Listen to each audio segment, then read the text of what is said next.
Pledge. Thank you. Good evening, ladies and gentlemen. Thank you all for being here for this meeting with the Town Board of the Town of Carmel. Before we get started, as always, we're going to have the Pledge of Allegiance to the flag, so would everybody please rise? And Councilman Borelli, can you lead us tonight? Pledge allegiance to the flag of the United States of America, and to the republic for which it stands, one nation, under God, indivisible, with liberty and justice for all. Take a moment. Think about all our servicemen overseas. Thank you. Thanks, Mike. Okay, once again, good evening, everyone. Thank you for attending tonight's Town Board meeting. Tonight's meeting is a work session, and the date is Wednesday, June 26th, 2019. And prior to coming out here for our public portion of the meeting this evening, the board met in executive session at 6 p.m. Councilman John Lupinacci and John Fulchetti is the town consulting engineer, met with the town board to discuss a contractual matter. Glenn Josie, town assessor, met with the town board to discuss certiorari litigation updates. And the third item was contractual, Town of Carmel, with the Town of Carmel Garbage District contract, and that was for AAA carding. So, all town board members are present with us this evening, as is our town council, Greg Fulchetti, all the way down to my left, and Marianne Maxwell, the town controller, is here tonight.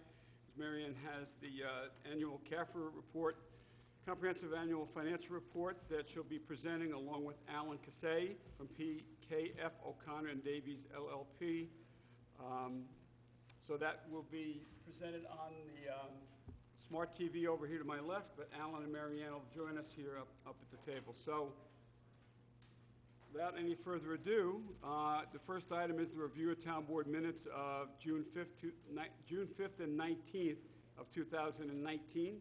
Unless any town board members would like to discuss those minutes, we'll move on. With there being none, so the first item on the agenda, welcome Alan. Alan Cassay is here tonight with us from PKF O'Connor Davies. Nicholas DeSantis couldn't be with us this evening as his daughter just had her first child yesterday, first arrival of their first child, so he couldn't be with us tonight. I'm sure he's with his grandchild and his daughter. So this is a review of the 2018 annual CAFRA report. CAFRA stands for Comprehensive Annual Financial Report. Alan, welcome. Thank you, Thanks for Supervisor being here, Schmidt. Marianne. Thank you.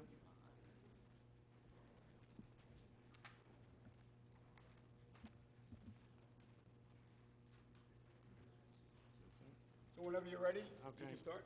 Thank you. So as Supervisor Schmidt said, I'm going to go over the highlights of the town's 2018 financial statements, also known as the CAFR. Here is the agenda that we're going to cover this evening. I'll go through each one of these items. The first slide has to do with the auditor's opinion. Basically, it says we audited the 2018 financial statements, and the objective of the audit was to obtain reasonable rather than absolute assurance that the financial statements are free of material misstatement.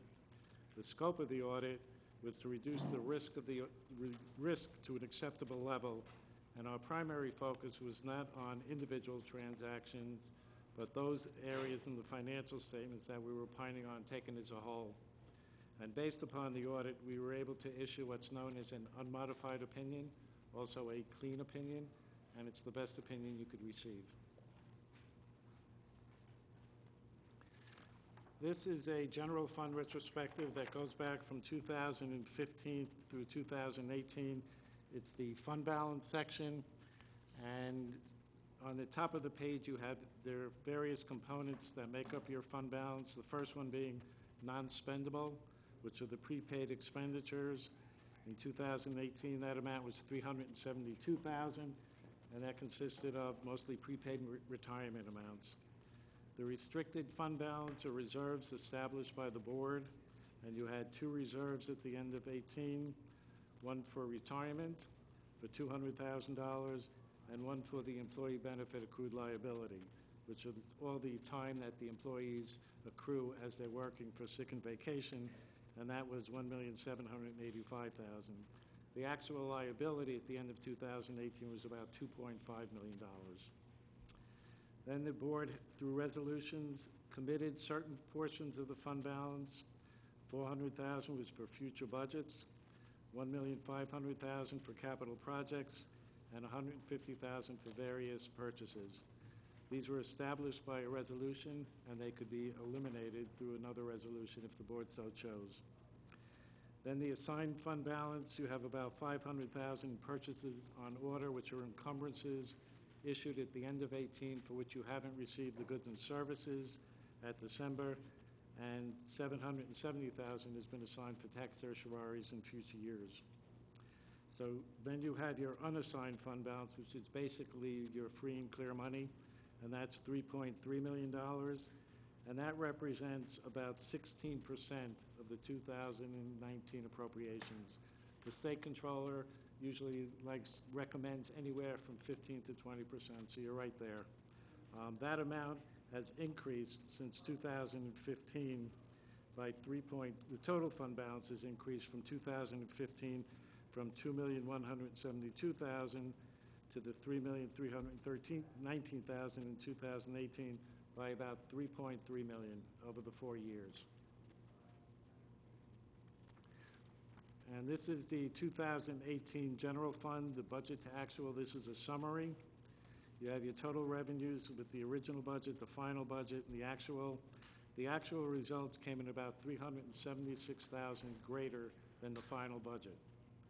On the expenditure side, the original budget was $19.4 million, increased slightly to $20 million, and the actual came in at $18,114,000, so you generated a positive budgetary variance of $1,960,000. Then you had some other financing sources and uses, which are mostly transfers out. And then your overall net change in fund balance, the third column from the left, the third number up, the $586,000, that was basically your surplus for the year. And overall, on a budgetary basis, you had a positive budgetary basis of $2.3 million.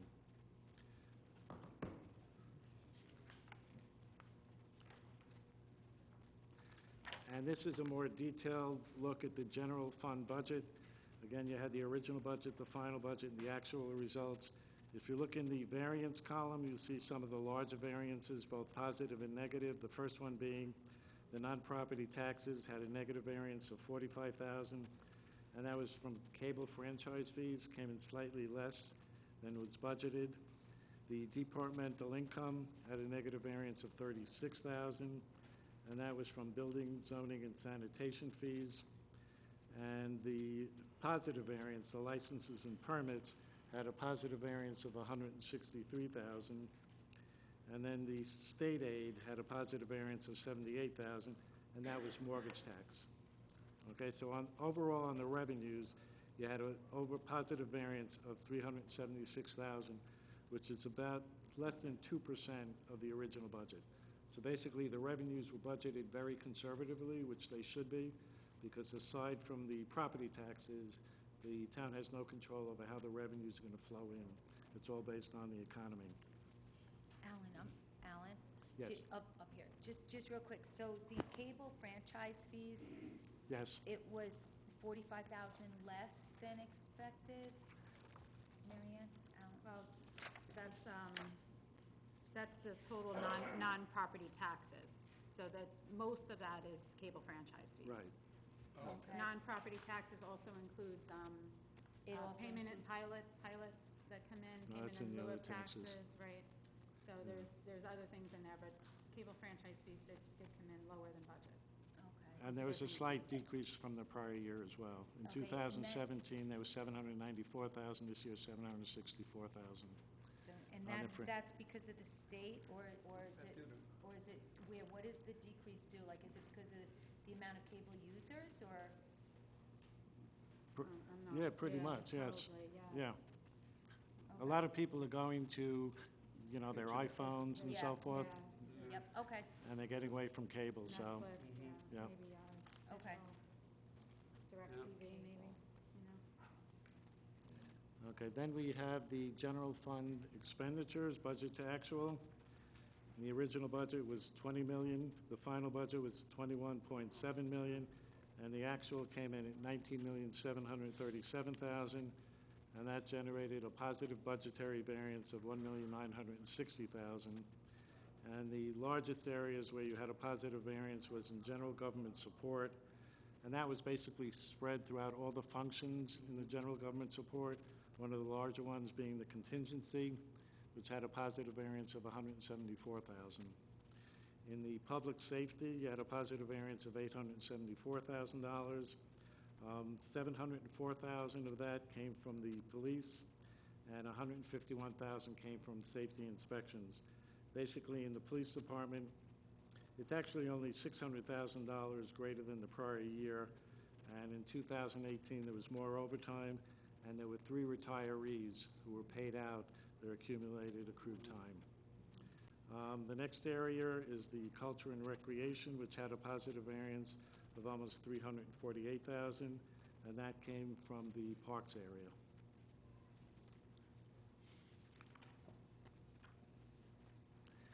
And this is a summary of the other funds within the town. You have the highway fund, which had a negative change in fund balance of $34,000, but it ended the year with a positive fund balance of $1,719,000, and that's about 6% contained within that total fund balance. You have various components, and the unassigned or the free and clear is about $549,000. That's 6% of the 2019 budget. The special districts, you'll see all the special districts listed on the left on the bottom. The water district, street lighting, sewer, park, fire, ambulance, and garbage. The town has a total of 38 various special districts, and each one of them contained within the financial statements had a positive fund balance at the end of 2018. The debt service fund, which is used to pay all your bond interest and principal, has a positive variance of $3,075,000. The capital projects fund has a deficit of $5,899,000, but also within the capital project, there are short-term bans, bond anticipation notes, and that when they're redeemed every year, they become revenue within the fund. And the total of the bans outstanding is $10.9 million. So over the next 5 years, when those bans are redeemed, you'll generate $10.9 million in revenues, and that'll eliminate the deficit in the capital projects fund. Then you have your special purpose fund, which had a fund balance of $1.3 million, and those are various trusts that were given to the town for specific purposes. And then in 2018, the town was required to implement GASB, the Government Accounting Standards Board, number 75. And basically what this did, it replaced statement number 45, which is the other post-employment benefits. This statement does not affect your budget, does not affect any of your operating funds. For the most part, it's informational. And basically, there was a cumulative effect of change in accounting principle as a result of the implementation to the tune of a negative $41 million. But this is on the full accrual statement, where all the funds are combined. The general fund and all your other funds are reported on the modified accrual basis, meaning they don't include the debt or the capital assets. The first 2 pages of the financial statement are the full accrual statement, the statement of net position, and the statement of activities, and that includes all the town's liabilities and capital assets. And that does not affect any of the municipal funds. So at the end of the year, the net position, or your fund balance, so to speak, is $9.8 million. It's still a positive number.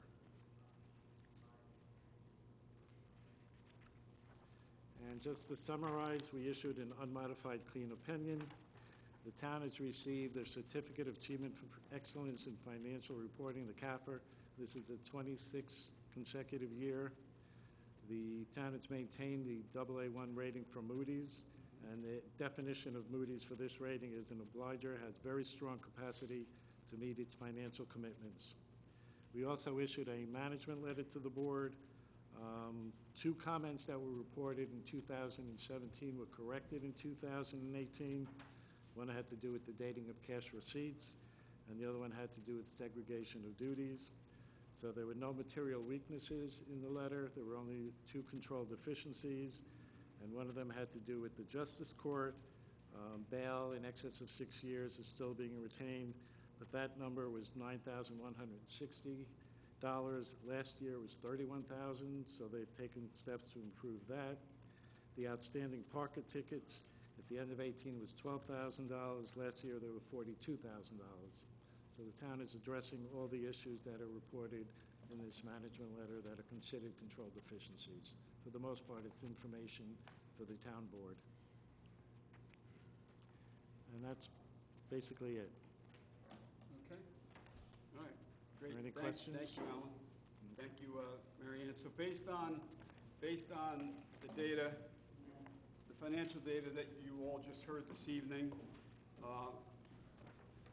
that has come from our annual audit, CAFRA annual financial report, the town is, as you've all heard, the town is in fiscally very good condition, very, very good shape. That's correct. I don't have to ask Alan that because Alan's the auditors, and they work for us, but I could tell you just based on the information that I have got and the information that I've shared with our controller and the auditing firm, we are in good shape. Our fund balance is very healthy. Our reserves are always Adequate? They're adequate, adequate. yes. And that's why Moody's has maintained our AA, A1 bond rating. Would we like to be AAA? We would love to be AAA. We'd love to get there one day. And Mary Ann and I both had said that.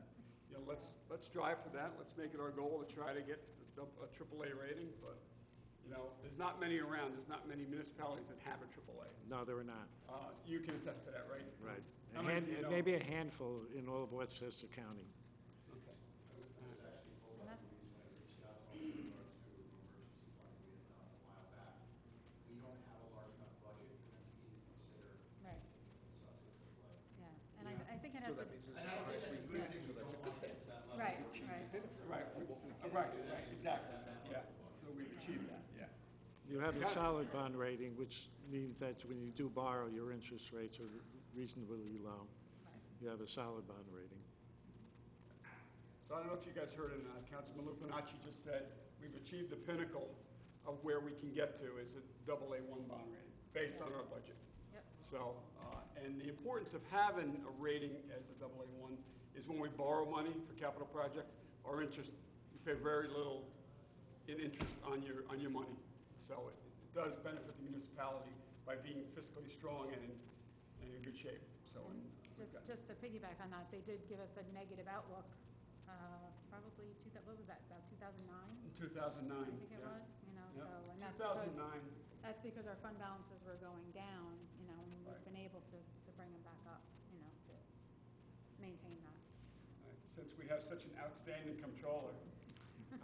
I would agree. Town of Carmel, she was able to do that, to, you know, advise the board and guide the board as to, We listen, all were, we all were. we all work together all were. collectively. Right. Mary Ann, I'm trying to give you kudos. Thank you.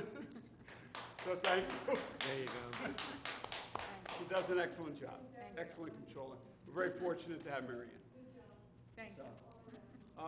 So what I'm going to do is, while Alan is here, Mary Ann is here, I'm going to open up the floor to the public. Does anybody have any questions, specific questions they'd like to ask the auditors and Mary Ann while they're here?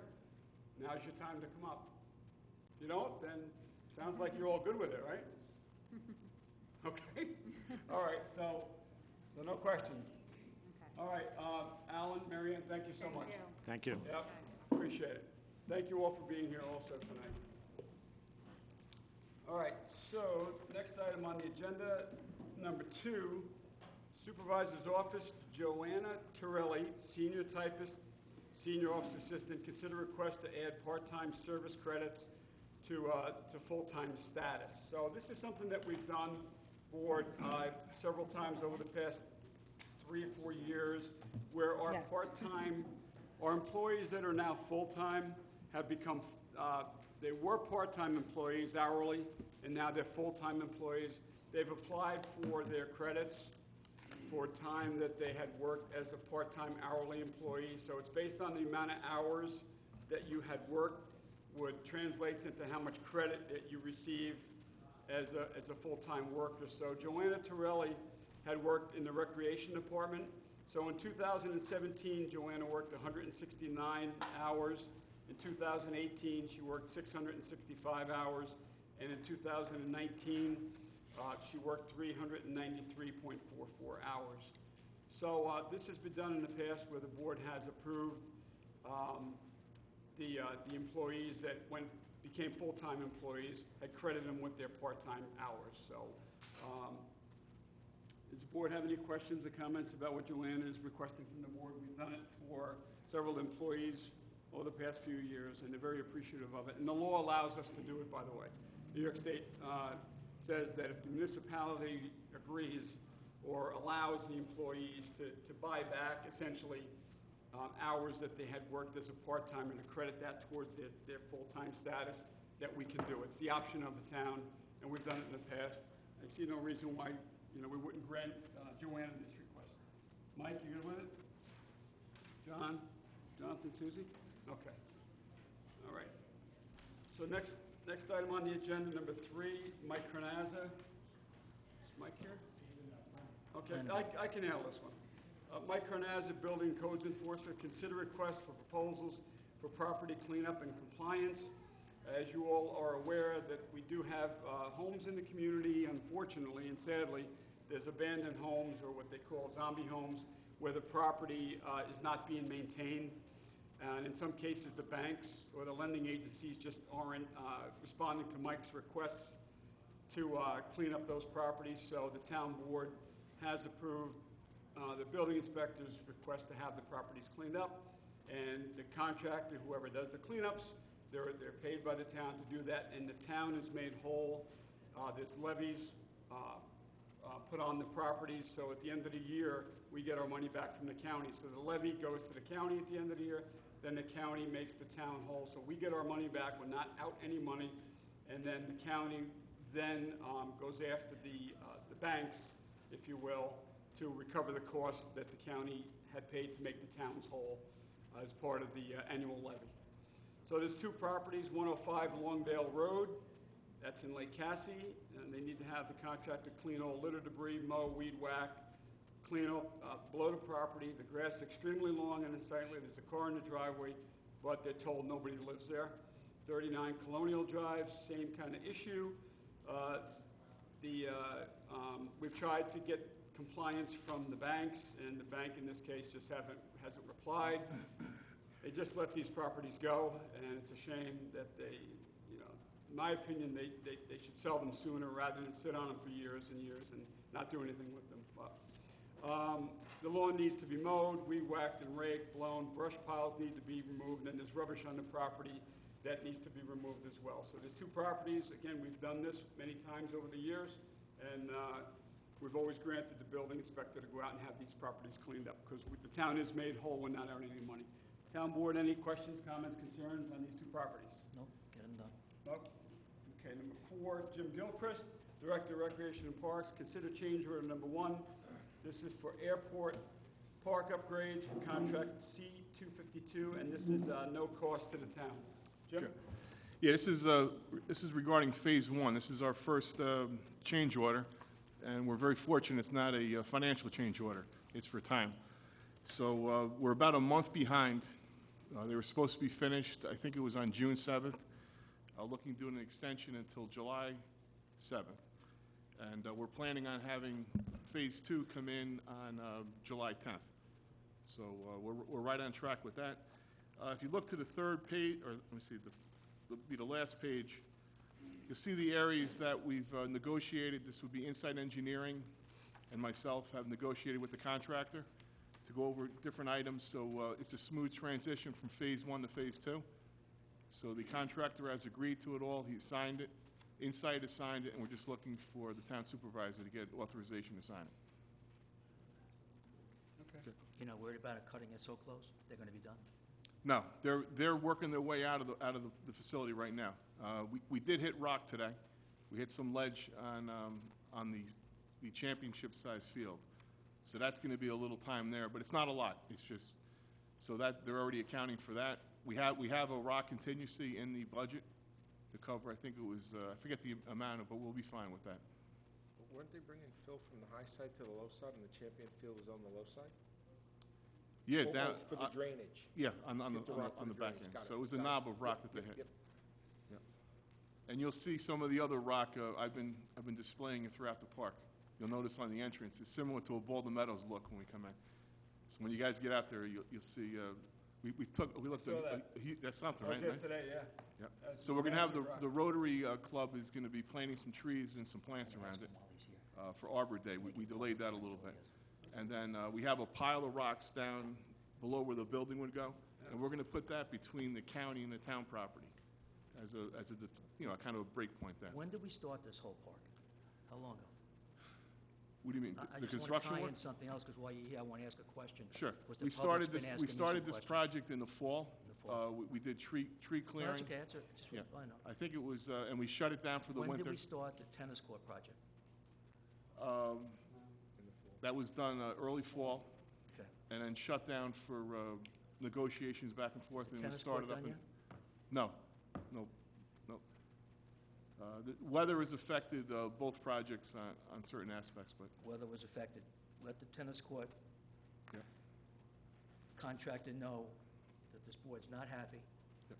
I personally am not happy how he speaks to our inspector, and the condition of the property around the tennis court, I expect to be fixed 110% before he gets his final payment. Yes, yep.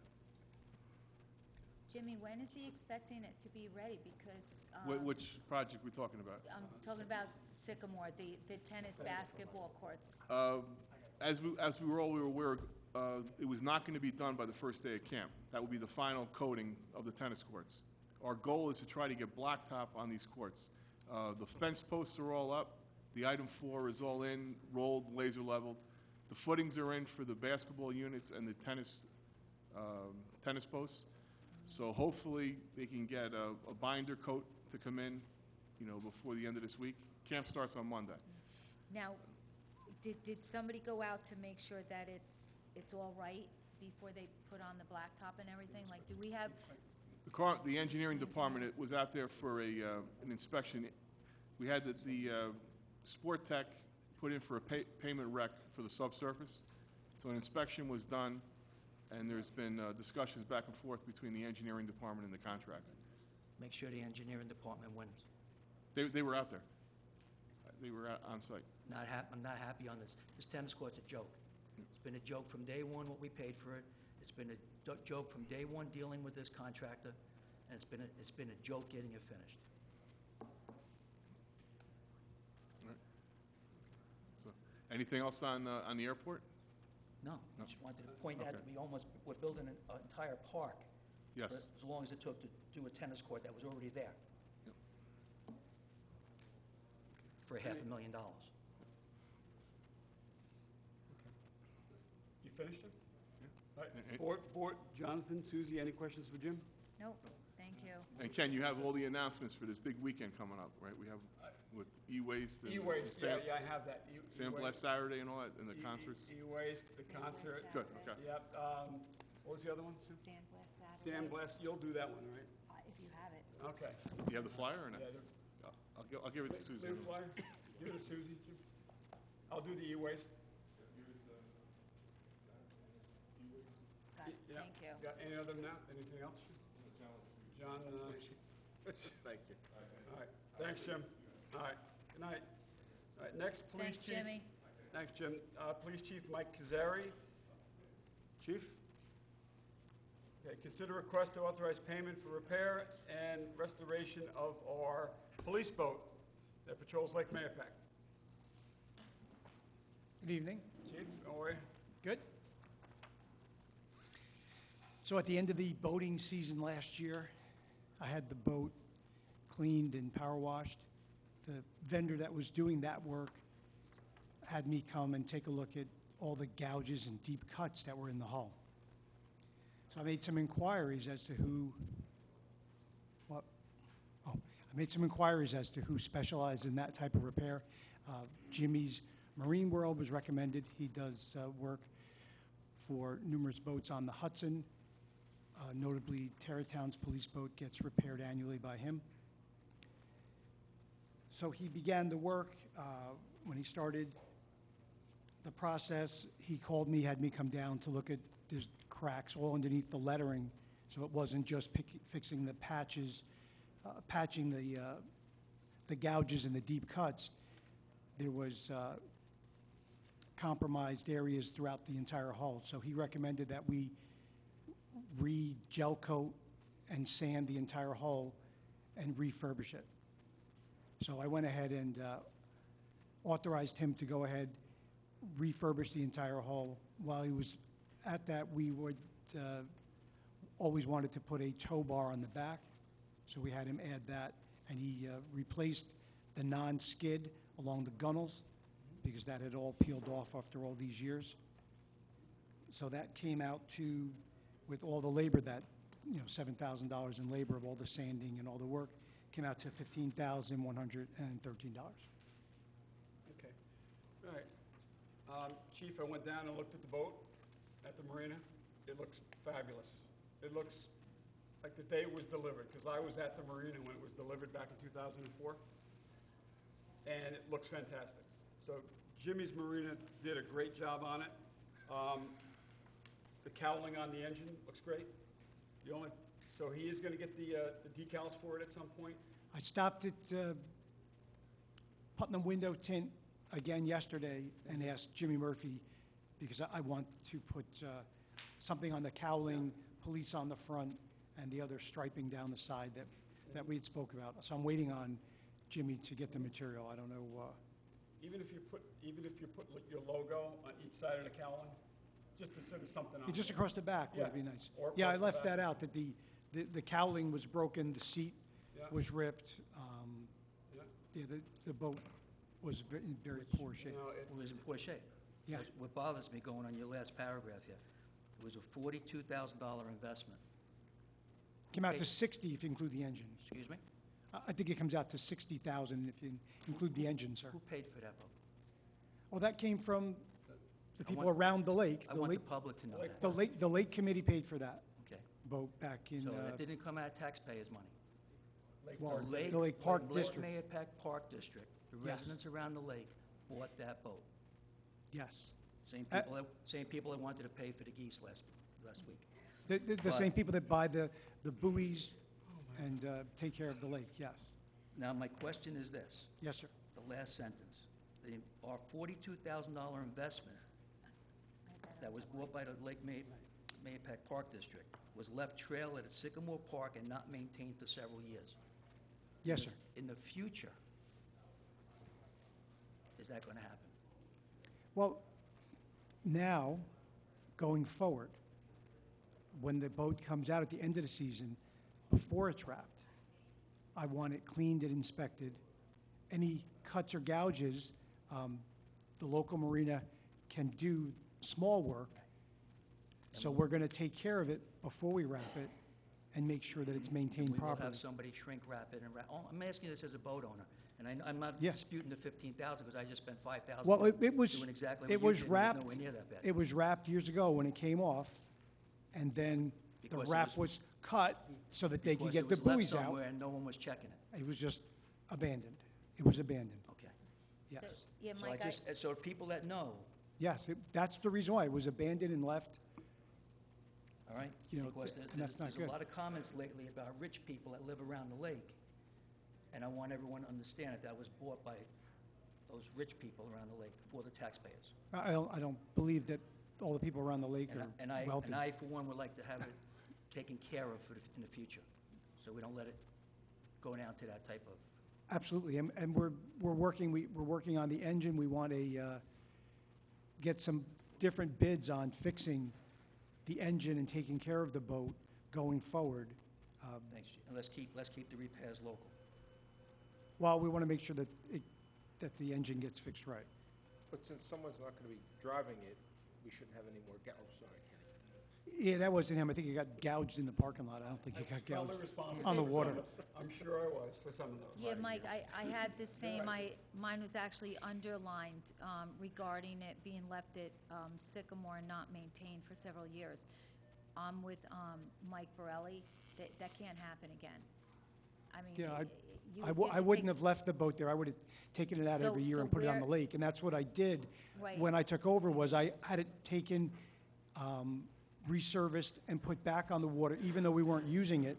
I wanted it available because why would you own a boat and leave it in a parking lot when the fire department or the police may need it and it's not here because it's wrapped up at Sycamore So Park? you have a spot for the winter time that you're gonna We can put go it? back to the same spot, but we're gonna take it out. It's not gonna sit all year, it's sat all year long for years. Well- In all fairness, just for education and for full disclosure and to defend the chief, this was also done during the transition between the two chiefs. Oh, yeah. And when this board said no more lake, no more patrolling the lake, and the sheriff came down. So, I mean, full disclosure, limbo. we stopped using the boat, so the boat just sat there, and it was in between the transition between the two chiefs. So I don't want the public or anyone to think that Oh, I'm the not- chief is not, no, I'm not saying you are, I'm saying I don't want the public Yeah. to get the feeling that the chief just left this boat there. He now is taking charge and maintaining it and gonna put it on a maintenance plan and going to be patrolling the lake. As it So- should be, yes. Correct. I completely agree with you. We should take I'm care not of saying it. anyone's blaming you. Yeah, I just, yeah, just the take way care it's, of the it the way and- people in the audience could be like, geez, And- why didn't the chief and do that? I possibly, don't want the chief to Thank get you. blamed. Mike, possibly maybe think about putting a fence down there, because I know down at Sycamore, there's a lot of like heavy, equipment that goes in there, because that's where the maintenance sheds are. Put a fence around it, so you put the boat right in there and nobody touches it, Maybe, yeah, you know? that's a good So, idea. Just a suggestion. Okay, Thanks. all right. Or have Highway put some of his concrete coffins around it. Yeah, something like that, where somebody can't, accidentally Crash into back it. into it Yeah. or slide into it if it's, icy over there. Okay. Thank you. And that boat to replace it today, that same boat. Sergeant the Bodo en- is saying the en- 100, The engine's $22,000. yeah, Sergeant Bodo was saying And the boat is $100,000. So it's probably a $100,000 boat, motor and trailer. So, And those boats are supposed to That's what I'm worried about. last for, The price of boats have like doubled in the last 10 years. the only thing you may have to do with this boat is to repower it one day, meaning a new. well, that's the original, according to what Sergeant Bodo tells me, when we got that four-stroke, that's when they first were coming out. Because I watched that sheriff's boat go by when I'm out there, and that boat moves, and it's the same boat as ours, only it's 11 years newer. But it's the same 21-foot Justice.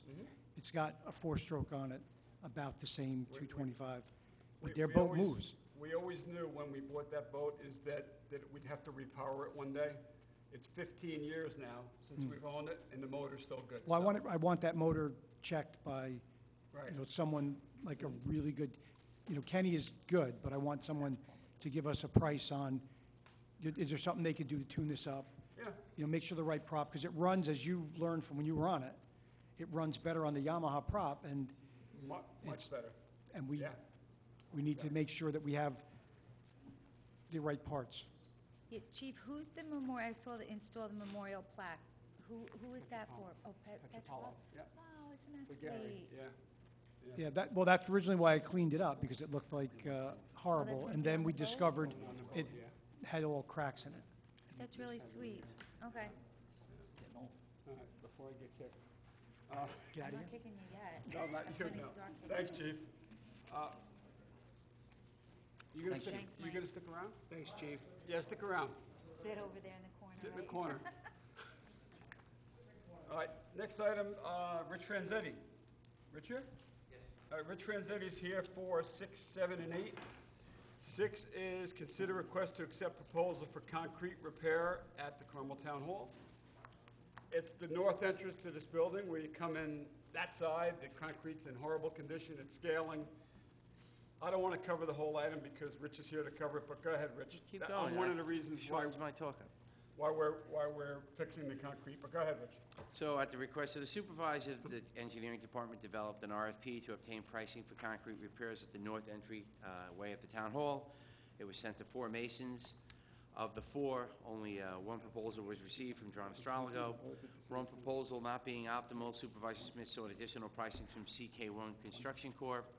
Pricing summary was John Astrologo at $14,200, CK1 at $15,500. The controller advised that there are sufficient funds that exist for this project.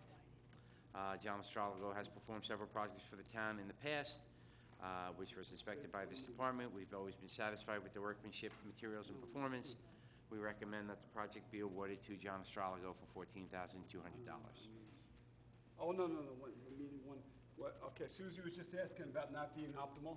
What happened was, we only had gotten one proposal, and I said that wasn't acceptable, that I wanted at least 2 more proposals, Okay, rather so than you went just back in. Yep. taking the one proposal, accepting that's how much it's gonna be. So Okay. I went out looking for, Some more. trying to get other proposals. Correct. And we got one more. I tried to get others, but we weren't able to. But we did get one other one, as you can see, it was a little higher than. Okay.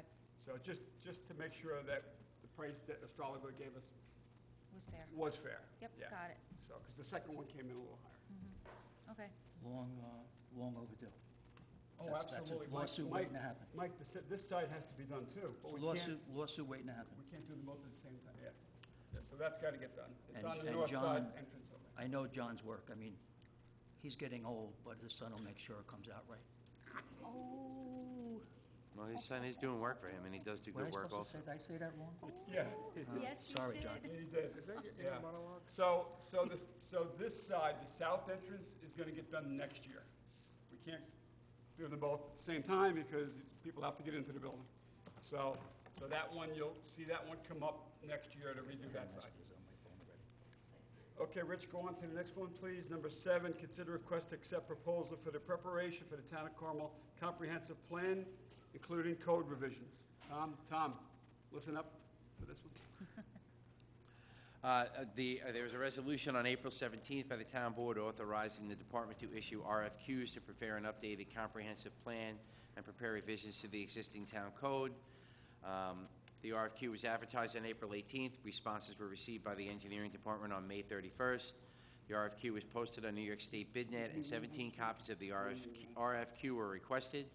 The department, along with the town planner and planning and town council, evaluated the submittals in accordance with the criteria outlined in the RFQ. Evaluation forms are provided. 4 qualification packages were submitted: BFJ Planning, NV5 in New York, Nelson Pope and Voorhees, and MJ Engineering and Land Surveying, respectively ranked at 96.3, 90.3, 90.2, and 82.4.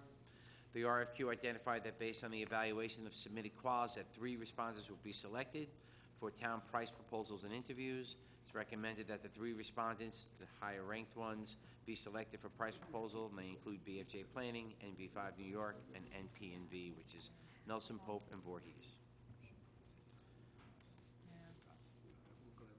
It's taking forever. Okay, Rich, thanks. So this is all related to the master plan, the comprehensive plan revisions, and we're doing the code revisions at the same time, so it's gonna be dual track, so they're both gonna be reviewed and looked at and modified, amended. The new our current master plan is 23 years old, the comprehensive plan, so it's time that, we really need to examine that and make changes to our master plan moving forward. So Susie has been spearheading this, Susie McDonough, and I believe she met with the community a year ago? A long time ago, year and a half ago. Year and a half ago? Yeah. All right, that really kicked it off. So this is the RFQs for the firms that are going to be assisting the town with the master plan and the code revisions. Yeah, So and then it's- once we choose them, we'll be meeting up again with the committees, and anybody else that's interested in becoming involved with the master plan and the code revisions. It's just not going to be open to the people that already attended the meetings. It's going to be open to everybody. So we'll probably start picking that up, hopefully, fairly soon, hopefully like in the fall at least, so we can rehash it. September. We'll rehash what we went over already and then get some new ideas, so when we do get the firm in place, we'll be ready to go. Duel it, which is nice. And Tom is here, Tom Anacora is here from the Chamber, Mahopac Chamber of Commerce, who presented us with a Vision 2020 report from the Chamber, which was very good, Tom, written very well, and it's really right on the mark of what we need to do, what the vision for the town is going to be, like a blueprint for the town going forward into the future. So this is important. The code revisions and the master plan comprehensive report, extremely important, and I would highly recommend that the public pay attention to this and become involved in it too. You know, be part of it. You know, you have a stake in the community. We all love the town, that's why we're here. We're living here. You know, if you're interested in what the future of the town of Carmel is going to be, get involved in the comprehensive plan and the code revisions as well. Your input, Yeah. we and need. it's- We yeah, need and your input, what it's your not- vision is. Yeah, and it's not going to be age restriction. We had some high school students come because it is for the future, and they have great ideas. So if you're in high school, when we have these meetings, or in college, please, a young adult, please come to the meetings, because we also want to hear your input as well. Because the future is yours. I'll be not here. I'll be under. Yeah. But And, you know, as you all know, the millennials, the so-called millennials, they're leaving. They're not staying. They're going to White Plains, they're going to Stanford, they're going wherever. They can find, you know, affordable rental units. It's not here. So I think as part of the master plan, comprehensive plan, we need to look at our multifamily code and really consider addressing some of those issues and some housing concerns as to why they're leaving. You know, we all have children that we'd love that they would stick around with us, but they're not. I have two that moved to White Plains, you know, because they couldn't find housing here that they can afford. So I think we need to look at that to see if there's a component in the master plan that addresses that. That's all I'm going to say about that tonight. That's just my belief that we need to look at that as well. All right, any questions, comments from the board about this item? If not, we're going to move forward. All right, next item, number 8, consider request to accept a proposal, Carmel Water District Number 2 line stop work. Rich? So the C-246 Carmel Water District 2 project is about to be completed. All that is remaining is that the contractor will need to disconnect the last tie into the abandoned section of Carmel Water District 2 distribution system that is being replaced.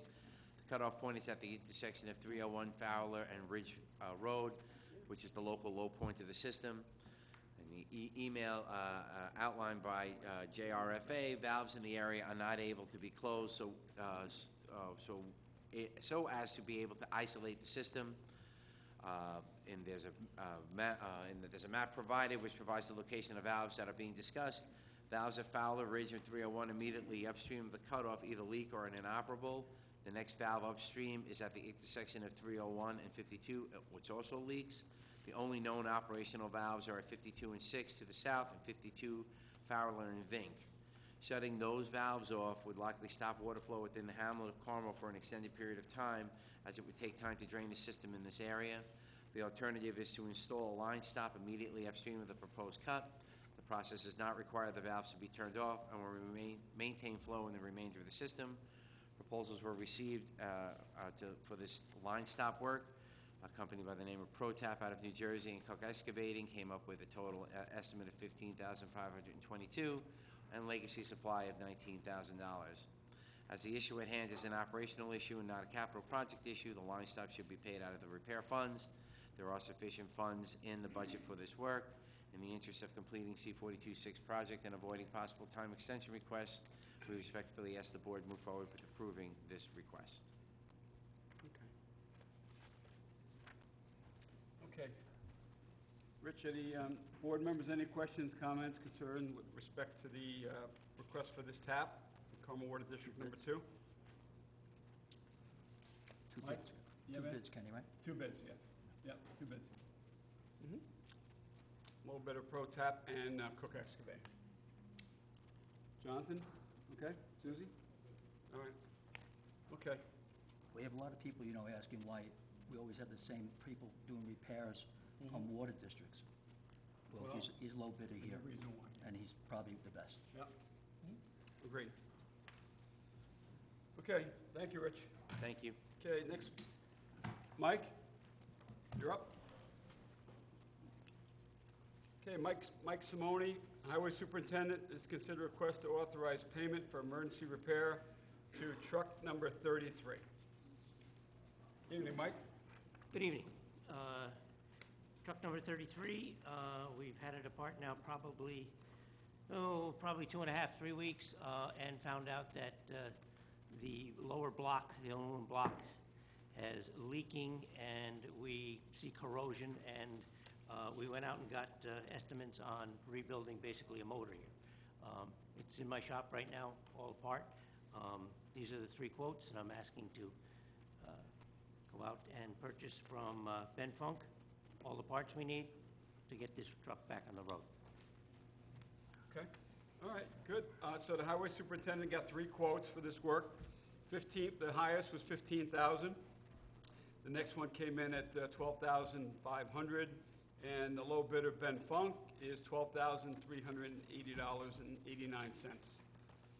So the highway superintendent's requesting the board authorize this expenditure to complete the repairs to truck number 33 at the highway department. Any questions, comments, concerns on this? Anyone? No? Get it done. Yeah. No, Okay, Mike. And just so you know, I did speak with Mike, and he's gonna be providing us with almost like a spreadsheet, because, you know, as you see, we have a lot of, requests that we're getting for repairs and all, just so we can, not with brakes and something like that, as I spoke with you, Mike, but just something major, so we can see if a certain truck keeps on getting, you know, $12,000, $15,000 worth, or we can see, hey, this truck may be needing this in 5 years, let's start planning for it. Again, it's planning for the future, and Mike is going to put that together for us. I think we're gonna go back 5 years or Right, so. right. Yeah, so we should be able to have it in a few months, Okay. okay? All right, Somewhere. transfer cases, Yeah, transfer cases, the engines, large. rear Well, ends, we do keep a trannies. transfer case in stock. We don't keep an engine, but we keep front ends and rear, we keep a lot of parts in stock. An engine I do not, because in all reality, since I've been there, this is only a second engine job we've ever done. Right. So, you know, Yep, yeah. it's a rarity that an engine goes. Yeah. Okay. All It's right. almost like an asset What's the value of the management truck? type. And Mike will get that. The value of the truck? Yeah, Mike is gonna get We that to us. purchased it for Oh, yeah, of course. $170,000. It's still, I mean, it's got a Good functional stainless steel truck. body, the frame and the rail, everything's good about it, the sander body's good. The pre-wet system is great, so that's why it needs a motor. You know what, at this point, I would suggest putting a motor in, so, Okay. okay, Okay, great, thanks, Mike. thanks. Okay, number 10, William Schilling Esquire. Bill, come on up. Bill, the podium's fine. Okay. Centennial Golf Course, consider request to amend Town of Carmel zoning code. Yes, we were here last time and got a referral, and then it was determined that the exhibits weren't annexed to the petition, so we annexed the exhibits to the petition. This is an application pursuant to your code 15676 and Town Law 273. Initial jurisdiction is with the town board, simply to turn it over to planning board. Planning board then has a period of time, some 60 days, to make recommendations and referrals back to town board, and then town board holds its public hearing. So I'm asking simply that the matter get referred over to the planning board for their recommendation and their report. Okay. All right, thanks, Bill. And I'm going to ask the town council, Greg Fulchetti, just to explain to the public, you know, what is being requested here of Mr. Schilling with respect to this application being referred to the planning board for their review. So, Greg, would you, for the benefit of the public, explain exactly what's going on? Sure. Whenever the town board receives a petition for a change in zoning, there are multiple ways to approach a zoning issue with respect to property use. And one of the things you can do is go to the zoning board and ask for a use variance for a particular parcel. And you can also petition the town board as the legislative body to change the zoning code, which is your chapter 156 of the town code. And that's what's been done in this instance. And we had one probably 2 or 3 months ago also that was referred to the planning board. And when you receive that petition within a reasonable time under your own code, you are bound to send it to the planning board for report and recommendation. And the planning board has 45 days to do that. If they don't act within the 45 days, then it's deemed to be approved. But once you get the petition, you don't have to do anything with it at this particular time other than refer it to the planning board. And that's what I'm going to suggest you do, provided that you deem it to be complete based upon the amendment that's been done in, I guess, the last 3 weeks. I think it was 3 weeks ago that it We was have on. to do that, You must refer it. but we could offer an opinion. You're free to do that also. Okay. But you have to refer. You must, so we shall. The code says shall. Shall. We shall That's not refer it. permissive, that's mandatory. Okay? Okay. So, and then the planning board's they're going to give you a report and recommendation in all likelihood. They typically do with applications like this, or you're bound to do it also when you consider changing the zoning. You're going to do it with your code revisions, because there'll be zoning changes, and you've done in the past with your omnibus zoning changes, you do every 2 or 3 years. And that gets referred, and the planning board has to make that report and recommendation within that time period, or it's deemed to be approved. Okay? Okay, good. Thanks, Greg. Thank you. Okay. All right, thank you. Thank you. Thanks, Mr. Schultz. Give them my opinion on that now, just Yeah, so go ahead. they know. I Yeah. mean, I'm familiar with this property, I'm familiar with when it was sold. I'm familiar with the Plan B if 27 holes didn't work. This has been in play since the day one when this property was marketed. We have to send it to the planning board, we're gonna send it to the we have to send it to the planning board. It's gonna come back to us. I'm not even looking at it until our master plan is back. And even when the master plan is back, I'm not even looking at it. These are big boys with deep pockets, knew what they built at 27 holes, and in their petition it says, open to the public. It's not open to the public, okay? It's open to the public that could afford them. So, they were big boys. So when it comes back, it's not coming back with a favorable review from me. That's all I want to say. Okay, all right. Thanks, Mike. Is there any other board members who'd like to comment on this at this time? John? No. No, I'll wait for the Wait for the planning board to come back. planning board, okay. All right. Okay, so that concludes the agenda items for this evening's town board work session. There's 10 items we had tonight. Is there any members of the public that would like to come up at this time and comment on the agenda items only at this time? Come on up to the podium. State your name, please. Tom Iannicari, Chamber Legislative Advocacy Board, and just a comment to thank you for your diligence and integrity in the Vision Initiative. We are all excited to look forward to a future that we get to create. I'm going to use that line, it's your future too. It's your future. It's your future. It's your future. It's all of our futures. It's all of our futures. All right. Thanks, Tom. Anybody else? Kathleen, how are you? Good, thank you. Long time no see. Yeah, that's How you been? real good. Thank Good. you. Good. Blessed. Yes. Yeah. Well, I do appreciate you moving forward with this comprehensive plan. I'm just wondering how long it's going to take, because a lot of people are waiting for the results. And if a person wanted to do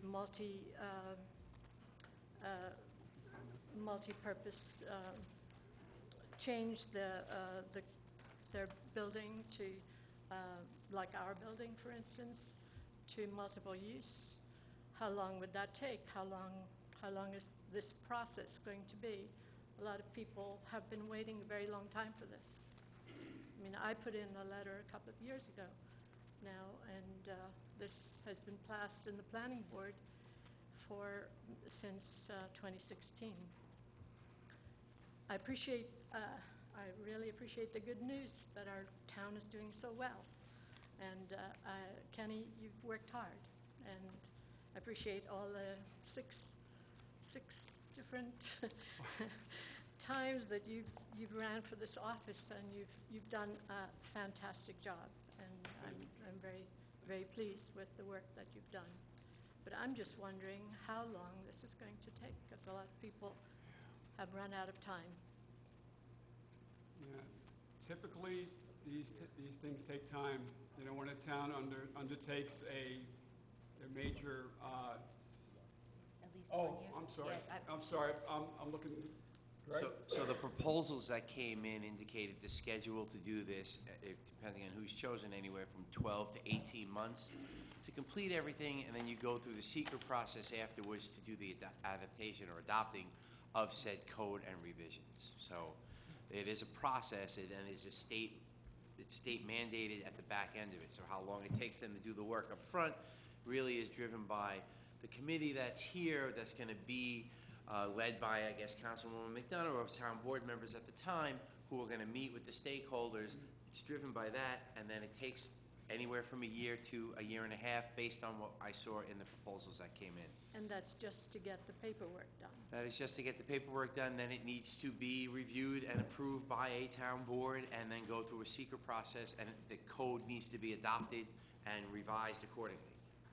Now, And- Greg can tap in on any of the legal stuff on that, I may be off on it, but that's my understanding of what goes on. Sorry, Greg, I don't mean to throw you under the bus. Why should today be any different? Right? So, no, the secret process is, has to be adhered to with respect to the, any action of the town. And with respect to certain portions of the code, you would have what we call type 2, which would be no further, environmental inquiry. But the zoning changes are probably type 1, and they're theoretically, you could require an environmental impact statement depending on how you decide to handle zoning. If you're changing over a certain amount of area, changing use, you might have to do what's known as an environmental impact statement, which is, if anybody's been around the planning board, is a cumbersome thing. I'm not saying you're going to have to. You're going to have the professionals that are going to make recommendations based on what the input is, and you'll make that determination. But I would say your home run is about a year and a half from when you award it. That's about a home run for the plan and the code. Could be longer. I think it took the better part of 3 to do the comprehensive plan that was adopted in 1996, 1995. And there was no code revisions there. But this is a telescope process, so presumably it's not going to take longer, that they'll be done together. And Kathleen, that's part of one of the reasons why we wanted to start meetings last year, and then we'll continue them now, because I don't want to prolong it, meaning I want to, once we hire somebody, I want them to be able to get a vision of what we've all kind of decided, instead of meeting with them and then taking another, 6, 9, 12 months to really see what we want to do. I'm hoping to get a lot of that legwork, we're Appreciate hoping that. to get a lot of that legwork done, almost parallel, instead I of, appreciate waiting and going, because I know it is a long, long process. It'll be worth it, but it is Yes. long, so. Well, the other part of it is, we are in District 3, and District 3 does allow for use. And I don't know if the code could be changed for that. Yeah, we're in the district. It's just, it hasn't extended down to where we are. That's all. We'll move it along. Water and sewer, Yeah. I think that's what their reference is. Is that, The district you're referring to, Mr. Elmer, is the water and sewer district? Yeah, yes. Okay, that's water and sewer 1. one? Okay, and that at least adjoins that particular property. I don't know if Well, it we're goes that far actually down. in District 3, it's 3. That's Water district? That's It's not 13. the water district, it's the code, It's it's a zoning code. Zoning code? zoning code, District 3, yes. The schedule of district regulations doesn't permit multifamily in any district. There is actually a section of your code, 15628, that does permit multifamily in certain circumstances, but it's not in your schedule of districts, okay? Whether you have your R120, your industrial, your commercial, your CCB, your Commerce Business Park. So there's nothing in the schedule of district regulations that permits it, even though there's a section of the code that theoretically could. That's one of the things that the board has been looking at correcting one way or the other, and what's happened is the substance of the law is something that hasn't been able to be agreed upon, regardless of what districts you're going to permit it in. And that's part of what you're going to give input to your professionals now on the comprehensive plan, as to what you want multifamily to look like and where you want it to be. I'd like to get Mike's comment on that. Can you just put that mic closer to you, because I can't, I'm sorry, I'm hard of hearing as it is. I'm sorry. I'd like to get your comment on that, on the need in the area. We have our young people moving out. You're talking about the piece on Route 6. The what? Yes. We're talking about the piece on Route 6. Yes. Yeah, no, I know that. Okay. I know, right across the street from my piece. Yes. Okay. This code's a mess. As far as I'm concerned, the town is a mess. That's why I volunteered for this job, which I needed like a hole in the head. All right? But to pull out one piece and talk about one piece the same way Bill Schilling went in as an attorney, I mean, this was his job, it's not his fault. To ask about Centennial, I think you gotta look at the whole master plan, you gotta look at everything. You gotta look at everything, you can't, and it's just, so many things have done backwards over the years. I mean, that's why Route 6 looks the way it does. It's just, it's horrible. But to be honest, I feel for you. I know what it is to have an empty building. But to spot zone it and change the zoning, on one piece, it's hard to look at it that way. I think you gotta look at the entire town, especially Route 6, after downtown is fixed, and hopefully we spread out with it. But yeah, you need rentals. I have to be careful how I answer this, because there's somebody that wants to put 300 or 400 units. Yes. If I answer this the wrong way to you, someone's gonna be there in 2 weeks asking me my opinion on something. I mean, if you rezone a commercial piece to take tenants and to take rentals, do we need apartments? Yes. What are we attracting with the apartments? Where the apartments are? I won't say. But there are some developers, another reason why I'm here, that are looking to change commercial zoning in this town. I mean, you don't read about it. You're reading about the weekly investigation of Michael Borelli, which I'll discuss later, but you don't read about what's going on for real. I mean, nobody's read about this 100 lots that they want to put on the golf course. It's been public knowledge for a month. It hasn't been picked up anywhere. All right? Union Place is never going to happen. But You somebody think so? still owns the property. Somebody still pays taxes on it. Somebody came to us 6 months ago, and it's still bouncing around, and no one's written about this either, of the zoning change to allow residential in all commercial areas. So it's hard to take yours out of that equation. You're caught in a time problem, because there's some big players that are trying to finish off what base of commercial tax money we have left in this town. And you happen to look for a change right when they're looking for a change. So that's the only way I can answer it. You sit Appreciate your back. time. Thank you so much. And Susie, I want to be on that list. Oh, perfect. All right? You will. Thank you, Kathleen. Thanks, Kathleen. Thank you. Okay, anybody else here for agenda items only at this time? Come on up. I live close to Centennial Golf Club.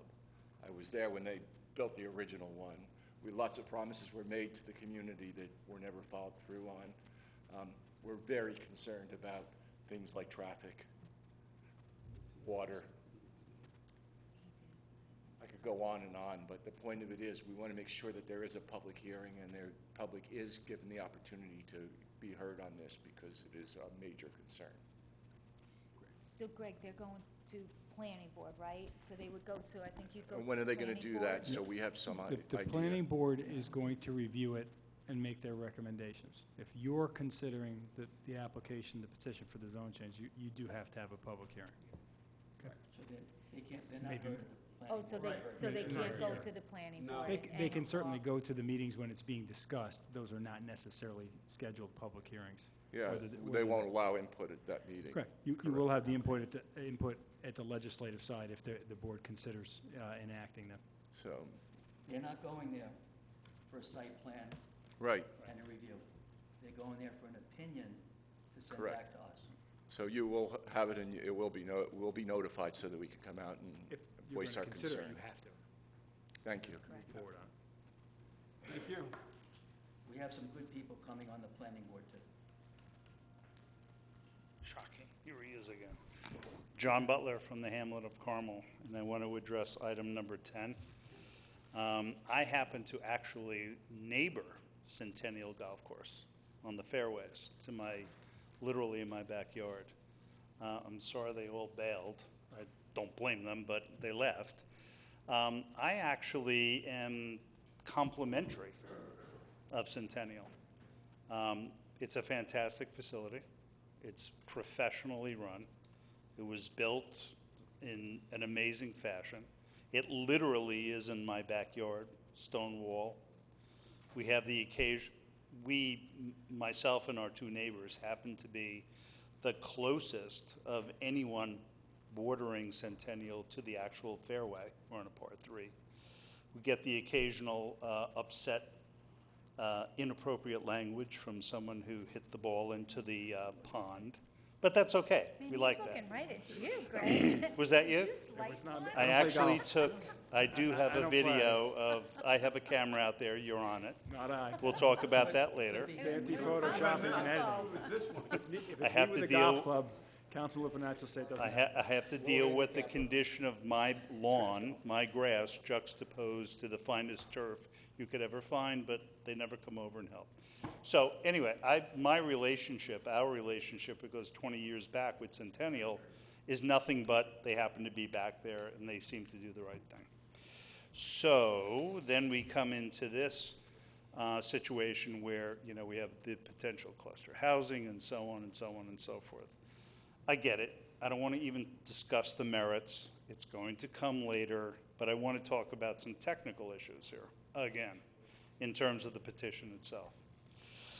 Exhibit B of the petition is the report, a memorandum to the planning board from Patrick Cleary on November 11, 2018. I actually, because again, I have a lot of spare time on my hands, went back to the meeting notes of the planning board, which occurred in January 23, 2019, where they actually discussed this memorandum.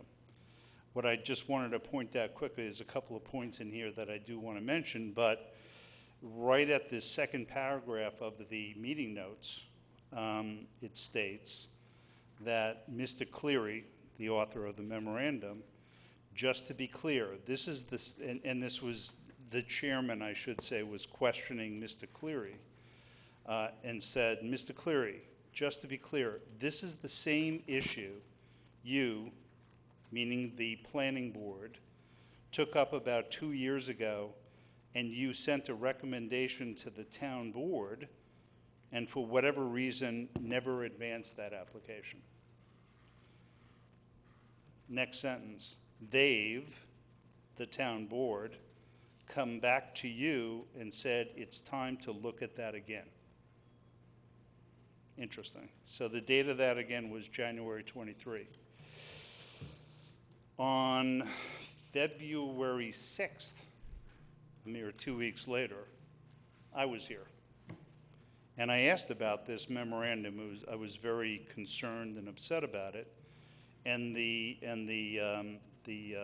notes from the town board meeting on February 6th stated that he, meaning me, inquired who precipitated this proposed revision and why at this time was it being presented. Supervisor Schmidt suggested to Mr. Butler, that's me, that he direct his question to the planning board chairman or the planning board member. So we have the planning board saying that the town board had come back to them to address the issue again, and then the town board in February 6th, a mere 2 weeks later, saying we don't know where or why this report, or I should say memorandum, was developed. That's number one. Number two, so we have the Cleary Consulting memorandum being attached to the petition as Exhibit B. So we have a memorandum that was supposed to be presented by the planning board to the town board. I don't know whether it ever was. I don't think it was. Now being presented as an exhibit to a petition to the town board. Would it therefore be, or could it be interpreted that by the town board accepting this petition for referral, that they've now accepted the Cleary memorandum that was never presented to them? That's a totally legal question. That's my question. I would say no, but I'm going to let Greg answer The that. I the would say town's not taking no. any position on the memorandum. It's an advisory memorandum that I believe that the town board has seen. It hasn't been discussed in any session that I recall, but, and I can't speak for every board member, but no, there's no tacit or any type of other acknowledgement of the validity or of the findings in the memorandum. That's a planner's memorandum to the planning board, as opposed to when the planning board itself makes whatever findings, the town is probably going to do something with them. They're going to accept them, they're going to reject them, they're going to accept them with modifications, one of those choices, but I would say no. Well, the question of fact is, was this memorandum formally referred? Because there was, according to the notes on the planning board, there was a resolution passed and accepted by the planning board to refer or send the memorandum to the town board.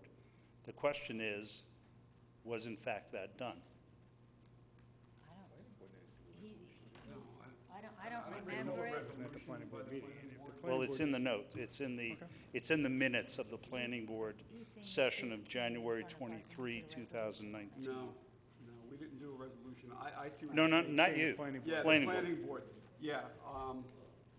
This was presented to us, you're correct, John, by Pat Cleary, Well, I don't think it was presented to us. It from may have Pat been Cleary, sent to us. but we took no further action on it. Well, hold up. It's not from Cleary. The question is, was the matter referred to you per the decision of the planning board?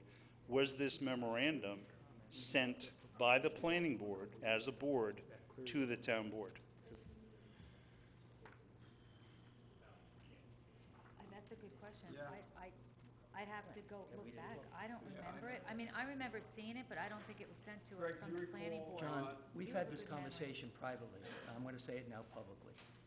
Any memorandums that have come from Pat Cleary, I don't think are in the best interest of the town or the taxpayers in the town. It's a pretty strong statement, but I believe that for the last 10 years, and I believe it right now. So anything that comes referred by Pat Cleary, I look at like 10 times. And until we resolve what you're talking about, everybody in this town should pay close attention to what's going on. Honestly, I have no comment one way or another. That's for you guys to talk about. But then going back from a technical perspective, and again, it's really for Greg. So now we have a memorandum, the entire memorandum that's attached as Exhibit B to this petition. And you guys, thank God we're in a work session, so, we can all think about it for a little bit. I'm not going to think about it. But I just wonder whether acceptance of the petition and referral of the petition with that entire memorandum attached, and again, I am no lawyer, God knows, but now that the town board, in effect, is charged with the knowledge, meaning that is the memorandum itself, whether or not potentially we start a clock ticking on that process of referral. I have no idea. The clock ticks I'm on the asking. process of referral, but anything that the town board accepts or adopts has to be by a resolution of a board passed by a majority of the voting strength. So they would have to specifically adopt the findings within the memorandum. All they've Okay. done, all they had done prior to its rescission was resolve to send it to the planning board for comments, which I would think if it's going to go on next week's voting meeting, being the person who's drafting the resolution. I get it. There won't It's be any just- other language other than that at that time. It's just, to me, again, I'm not an attorney, it's just very foggy that we have a document that a planning board had made a resolution to, and passed a resolution to refer to the town board, which never was referred to the town board. And now the town board has this same document, which was the subject of that resolution, attached to an entirely different matter, which they've been requested to refer. It seems it's very smoky to me. It just seems very odd and weird. Yeah, Greg, actually, like, why is this attached as Exhibit B? Petitioner thought it would be something that was informative for the planning board to consider in making its determination in the town board. You have to ask Mr. Schilling that, but Yeah, Yeah, I mean, it doesn't make and, the I'll let petition you- yeah, I'll defective let- for the is that on? referral purposes. and It's just a document. And God forbid I should speak for anyone but myself, but looking at the cover sheet of Exhibit B, it does say, please see pages 9 through 12, which I presume that's 9 through 12 of the memorandum, which has a whole bunch of data, et cetera, et cetera. But perhaps if Exhibit B consisted of pages 9 through 12 of the memorandum, and only that, we may not be having this discussion. But, you know, greater minds than mine will figure this out, I'm sure. Having said that, and again, in the context that perhaps, I'm not saying it is, that this memorandum somehow will now achieve some form of legitimacy in terms of the process, I'm a little bit concerned about the document itself, but more to the point, again, I did refer to the minutes of the planning board meeting of January 23, where this memorandum was discussed in detail. Just a couple of quick points. It's going to be very, very quick, I swear to you. I noted some comments that were contained in the minutes, and I'll just read exactly from the minutes. Mr. Fafaro, who I believe is a planning board member, stated, I think it's important that we give opportunity for our smaller builders to be able to do something. And I also believe that young people would like attached housing. Okay, everyone's entitled to their beliefs. We go on later. I think, again, Mr. Cleary stated, I think the opportunities for large-scale projects are fairly limited. Our experience with Pulte was mixed, and I think that goes both ways. I don't know what that means. He said we have a handful that might occur on those large projects, but I don't think that is the intent here. He said, meaning Mr. Cleary, I agree with Mr. Fafaro. What we are trying to do is facilitate local builders building smaller scale projects. I found that fascinating in terms of, you know, and I'm done in literally 15 seconds. Mr. Fafaro said it's complex, and now we're referring to the potential increased enrollment in our school districts by multifamily housing. Mr. Fafaro said the issue is complex. Goes on to say, in Putnam County, particularly in Carmel and Mayapack, our enrollment is falling much too quickly. We should be more like Rockland County, where it has fallen a few percent. So we are doing something wrong.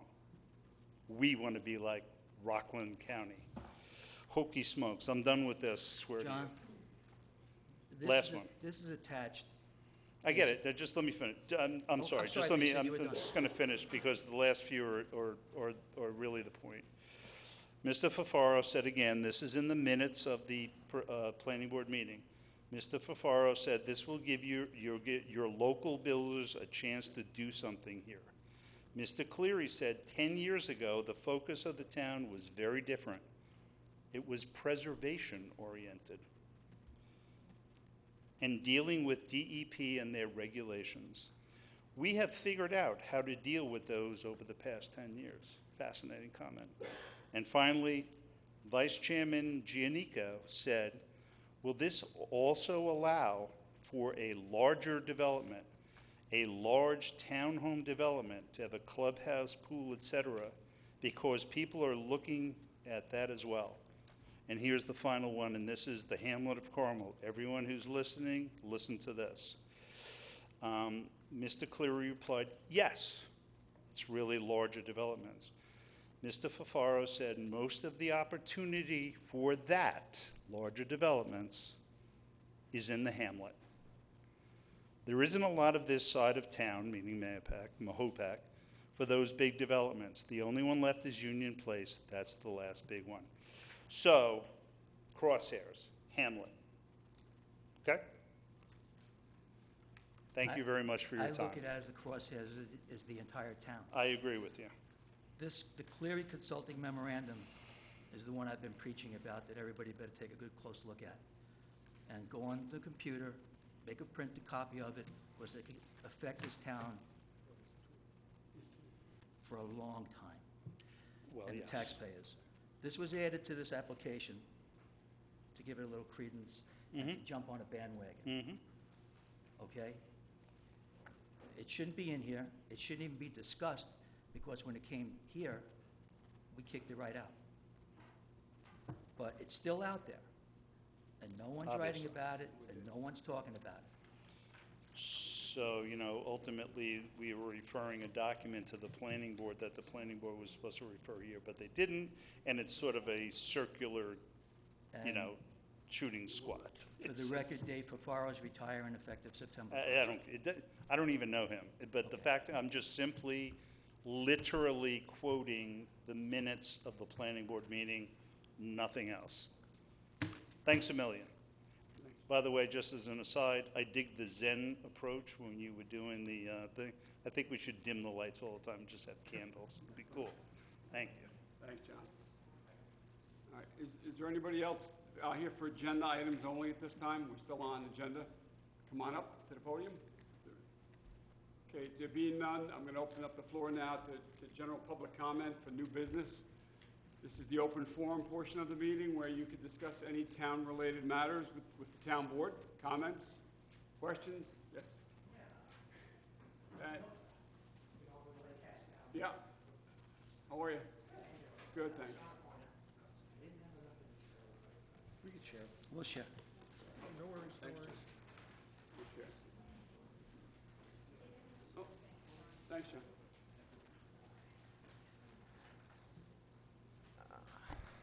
As you know, we requested to have the geese removed from our lake. I don't know if you guys were aware at the voting time, but our lake has been shut down for the last 2 summers and is presently shut down due to the blue-green algae. I think at our public meetings, the biggest complaint... Pull it closer to you. Oh, I'm so sorry, they yeah. hear you at home. Is that better? Okay, at our public meetings, the biggest complaints, probably in the last 20 years, have been the geese. In the last 2 years, it's been the lake closings. And what are we doing about it? And one of the things we said was we have to get rid of the geese, that the nitrates that they produce are food for the blue-green algae. We have to do other things like the septic tanks. We're already, the town has been out there, the county's been out there with drones looking at leaky septic tanks. But the geese have been a constant problem on our lake. And our board, I'm the old guy on the board. I've been around for 27 years. This board is probably one of the best we've had. There are a couple of them over here. We did our homework.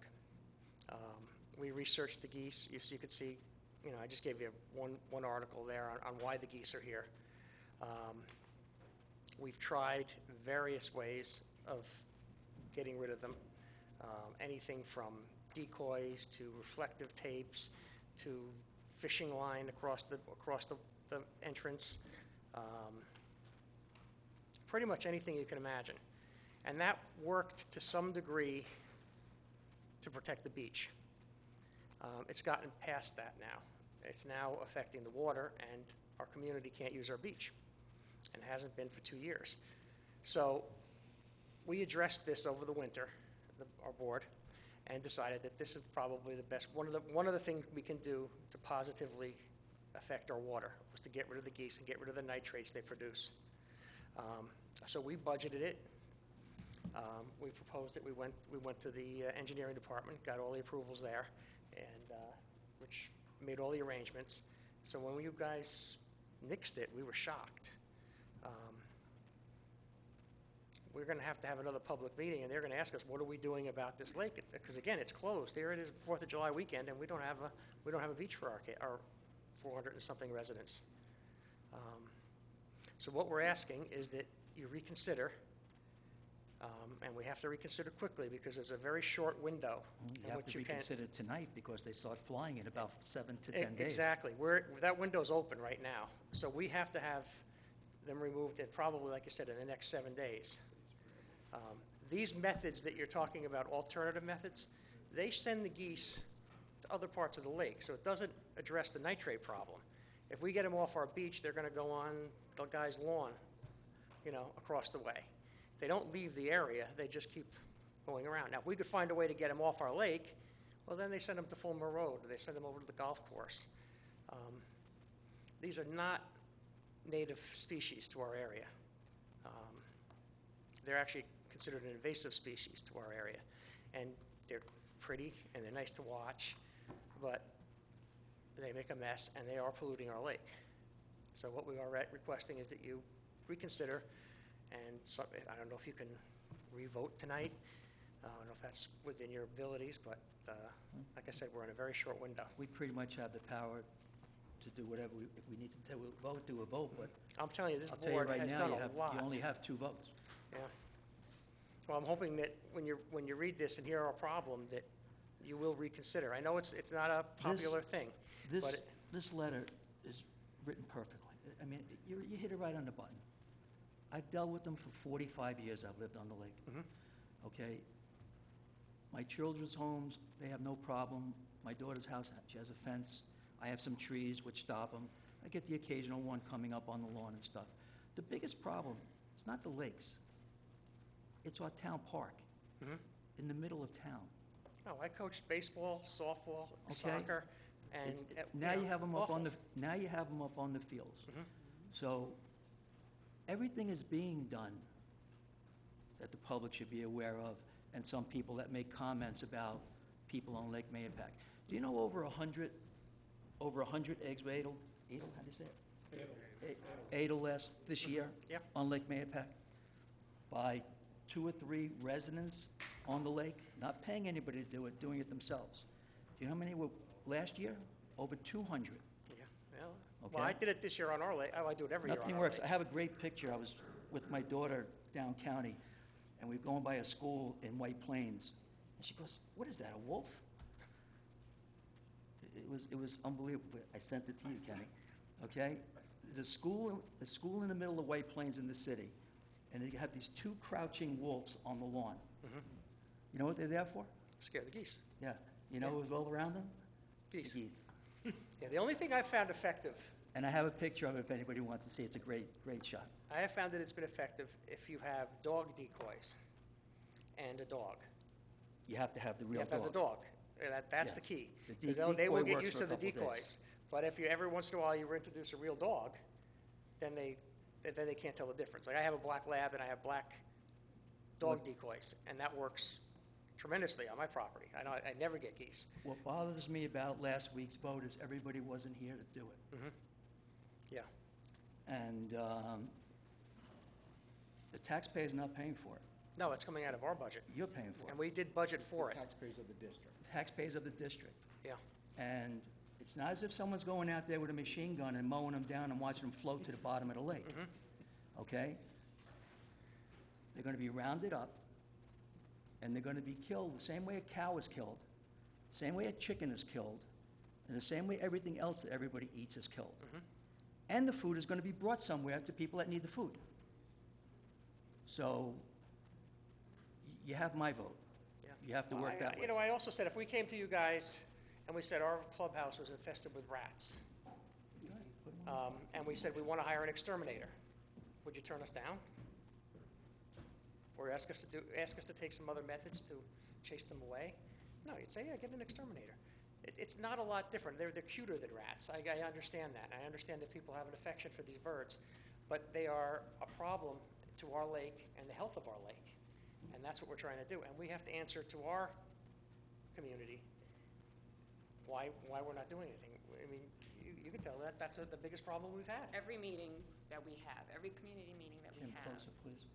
For the every public. community meeting that we have at our clubhouse, everyone has the same response. What are we doing? What are we doing? They complain that their tax dollars are going to nothing. We need an answer for them. And we have discussed the geese, and you guys have turned it down, not everyone, but so we're here asking, can we relook at that? Can we revote now that everyone is here?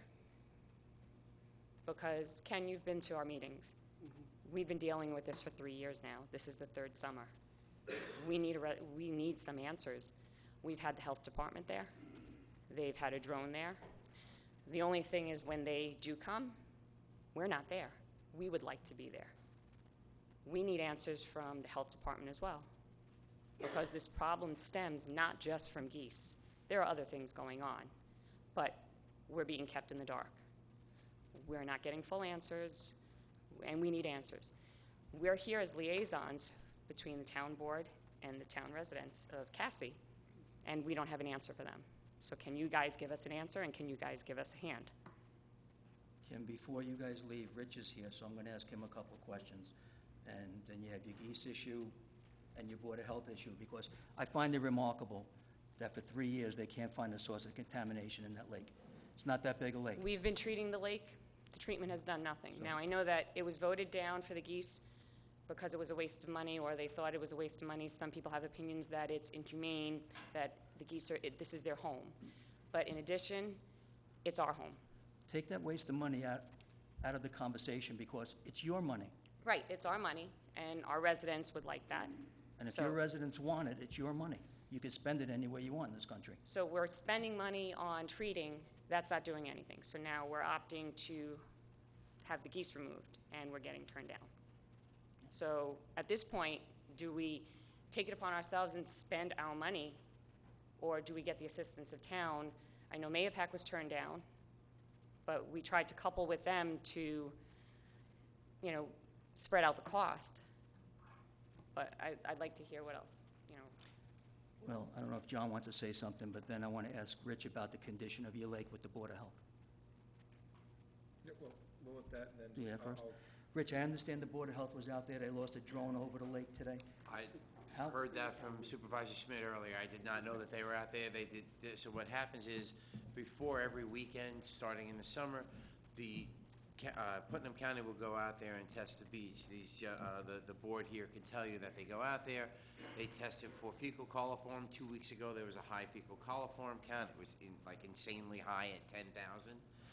Last week, they found the blue-green algae encroaching onto the water, and again, they did this week. But the So, bottom line, this lake has had a problem. Correct. Which is obviously probably 50% caused by a couple of failing septics. As an engineer, you have to agree with that. I'm not arguing at all And it's with you. I been 2 agree or with you. 3 years since they can use their lake year-round. Season round. Why is it not possible to send a drone around that perimeter of that lake? And you can tell when you have a failing septic. I think... Any engineer worth his salt can find a failing So septic. the county is in charge of taking care of the failing septic, so that's step one. And they are now starting to realize that and starting to look at it, and they brought the drone there today.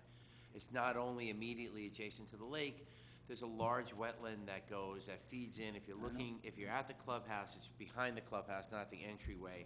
There's a large stream that goes through there, that goes back up through the neighborhood, that are all Lake Park districts. Any of the failing septics could be anywhere up there. I've walked that a couple of years ago. I didn't smell septic. I walked parts of it, not the entire length.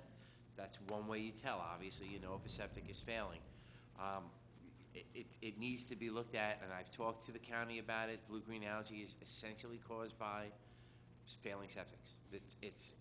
They are feeding the nutrients to the water body. With So, the Rich, technology why- now, we should be able to find it. Rich, Who's that? up here, Oh, me. gosh, I'm That's so all right. sorry. No, that's okay.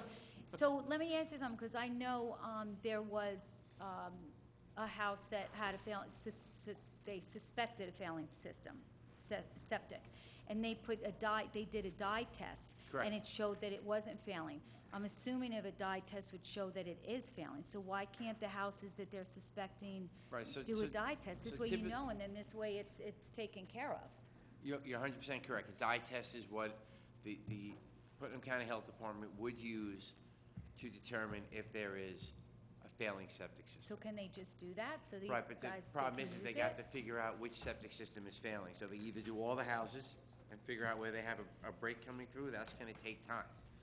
Because if they do one house and they see red dye coming out, they gotta wait for the next one to do an orange dye or a green dye, whatever they're doing, because if you do all the same color in all different houses at the same time, you don't know where it's coming from.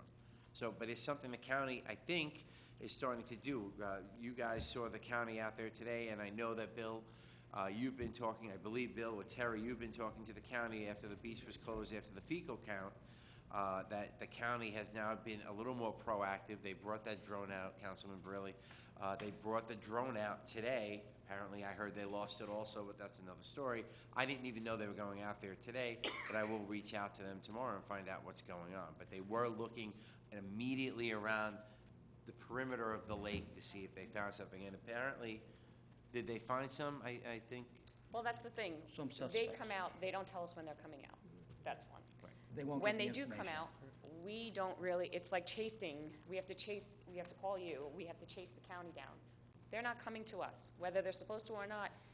Somehow, we have to wind up chasing them down to get the information. And we don't always get the whole truth, or we don't always get all of the information. So they came out today. I had to hear from our gate guard that it could have been some failing septics. Is it or is it not? Don't know. we- And we I don't know. That's who I heard from today. Right, Yeah, I heard it I from, spoke to your gate guard. I was out there today. so why is it that our gate guard knows, So we're, but none of us in this room know? Correct, because correct. they're not, That's the problem. They're not sharing that they're not information. sharing So it with us. why aren't they? It's our tax dollars that are going into this lake. We should be privy to this information. The gate guard gave me the name of Sean from He the health told me department. Sean was there. I believe I know who Sean is. I believe Rich knows who the Sean is. And he told me about the drone, the issue with that. But So, you're finding out from the But same that's- source we are, Yeah. yeah, and it shouldn't be. and it should not be that way. No, it Kim, shouldn't. No question about it. Yeah. There's a definite failure there of the health department communicating information to you folks and to the town and our engineering department. And we've been doing this for 3 years. 3 years, it's been the same routine over and over and over. They come to the lake, they test the lake, they shut us down. Why'd you shut us down? You shut us down for blue-green algae. We've been saying over and over, our suspicion, what we're suspecting is that it's somewhere in the cove.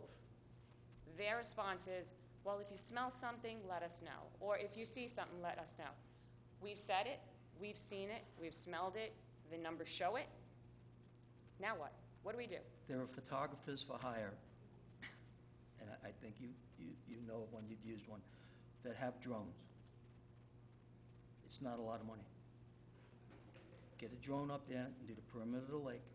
Well, they've had the drone today, and they said that they had the drone there for a second time. And there were two homes, two properties that they suspect that the septic is leaching into the lake.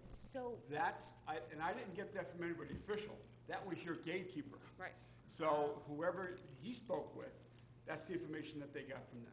Rich, And So then those- I passed that on to Rich. so with those two So how do we find out from homes, Rich, that's Kenny? where they should do the dye test. If they're suspecting those two homes, start with them. saying. That's But what I would think. We don't know.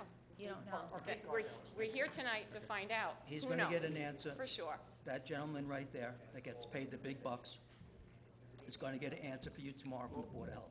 And Rich, when you speak Of to what's the Board going of on. Health, can you ask them got it, I can give it if they can communicate with you so you can communicate with the people? I will do that. I You mean, know- I was, when Kenny told me that was happening, I Yeah, was, okay, I didn't know. yeah, So- yeah. Just- How would you know? I They just didn't let you know. happened to just, Yeah. I was driving around this afternoon and I went over to Lake Cassie just to see if the beach was open. And that's what I did today. And I was told from the gatekeeper, it's closed. I said, closed? Wasn't it just reopened not that long ago? And now that it's closed again. And And now, then he told me about the health. word has it that they will be back tomorrow to test the water again. So now, we would like to be there when they come, so if you speak to them, can you let them know that we want to be present when they take a water sample again? Because every time they've taken a water sample, we're not there. Whether we make a difference or not, we would like to be there. We just want to be involved. You know, when our lake is treated, we want to be there. Yeah. So, I mean, we're here for a reason. We need to be involved. We need to know what's going on. And, you know, we need answers for our residents. You know, our residents are coming to us and they don't, some get it, most of them get it, some don't. Some, you know, we're getting, So can let's put a pool in. Can I suggest two things? We hear you with the health department and the septic, and Rich is on it. So, I mean, that's, all we could do right now tonight is you're gonna call the health department and tomorrow morning, and you're on it. The second thing, going back to the geese, and I'm not trying to show up anyone, I've already told everyone, you know, amongst the board that I was going to do this. I'm going to do this in hopes that we pass the approval to spend. If we have to do a change resolution for the vendor, or for the dollar amount, or for the park district next week, we do it. But I'm going to like to read a resolution authorizing acceptance of a proposal for geese depredation. Just process-wise, before you read it, if the board's going to consider a resolution tonight, you're absolutely entitled to do that. You have a quorum at a duly called meeting. In this matter, it will be a roll call vote no matter what, because there's an expenditure of money.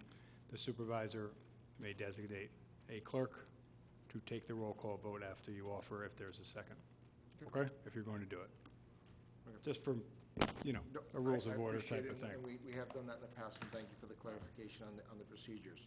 Resolved that the Town Board of Town of Carmel, as commissioners of Lake Mahopac Park District and the Lake Cassie Park District, and upon the recommendation of Town Engineer Richard J. Franzetti, P.E., hereby accepts the proposal dated June 2019 for the various wildlife management professionals for the deprecation of the geese population on Lake Cassie, Lake Mahopac, and Long Pond Lake at the cost, Long Pond Lake being Sycamore where our park is, at the cost not to exceed $20,875. And be it further resolved that such activities be conducted in accordance with the current permit for such activities issued by the Town of Carmel by the United States Department of Fish and Wildlife. And be it further resolved that the cost of such activities be proportionally allocated amongst the respective lake park districts and town general funds in accordance with the service rendered, in each in connection with this authorization. I offer this resolution as read tonight and last week, and I will add that this again is what the taxpayers of those districts are asking to spend the money on. Van Barty. Second. Designated All clerk. right, second for discussion? Okay, for discussion. What I'd like to see in the future, and this goes for everybody that has a geese issue, is to come to the town board meetings and tell us, explain to us exactly what problem you're having with the geese. And I'm looking at you guys because you're here, but Lake Mahopac, Sycamore, let us know.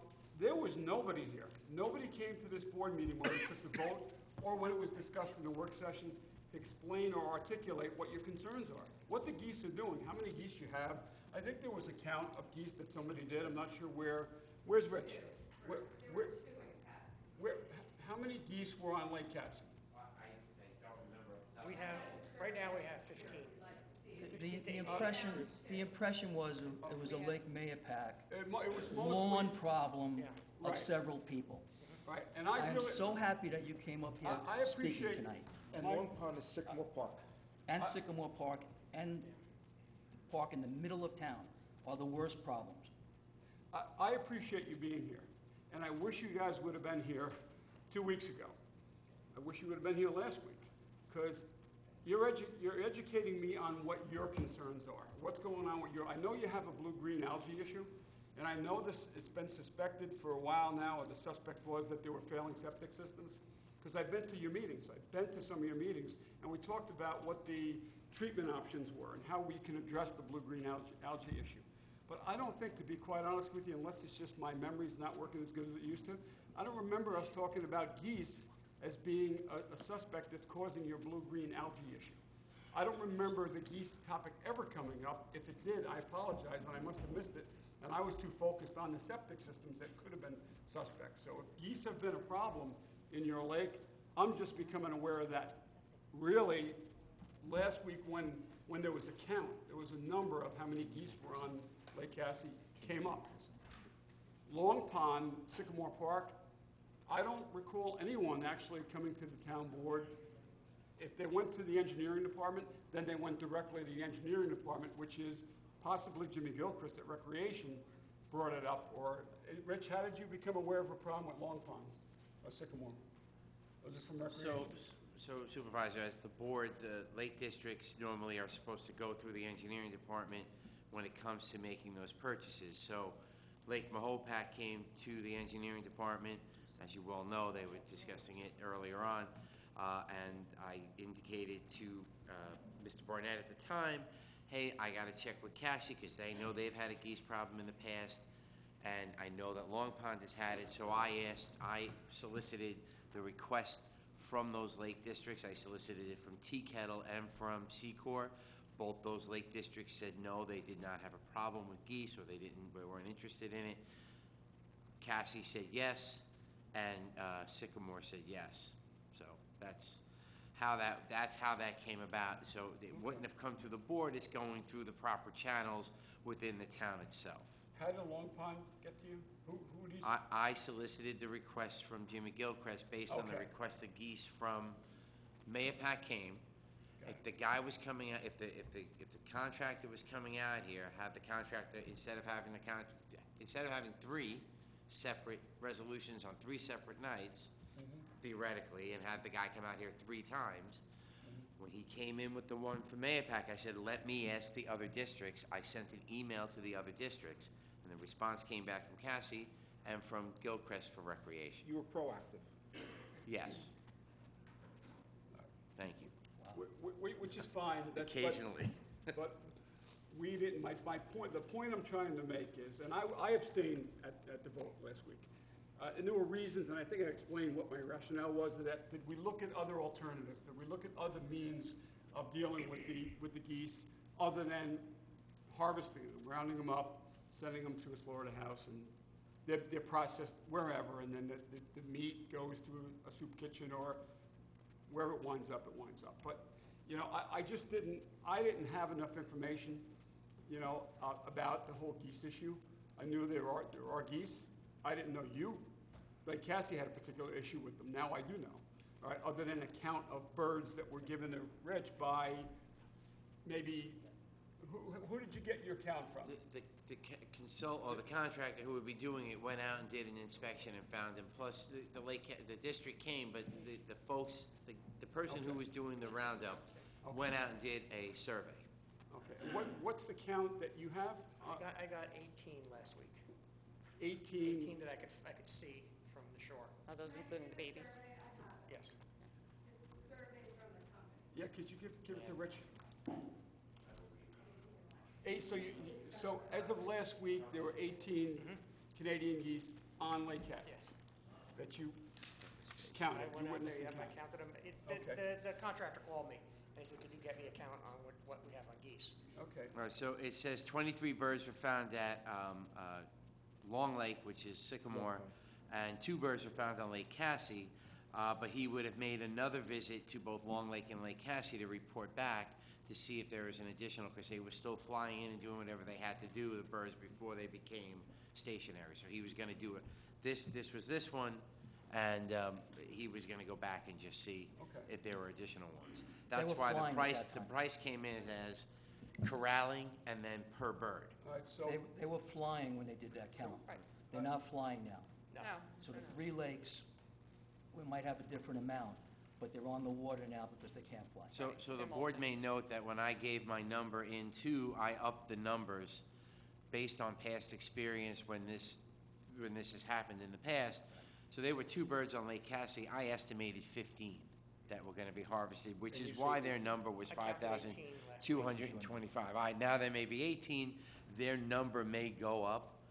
Oh, So the problem is, you know, so you're caught in this bind of, hey, you're going to give them not to exceed 5,225, but if they get 20 birds versus 13, then they're going to go above what they were required by the resolution. So there's that, but that's why I upped the number in mine, was to cover for Is there, Past one.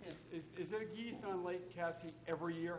Yes, yes. Every- so We this- had, we harvested them probably about 12 years ago. We had 60-something geese on the lake.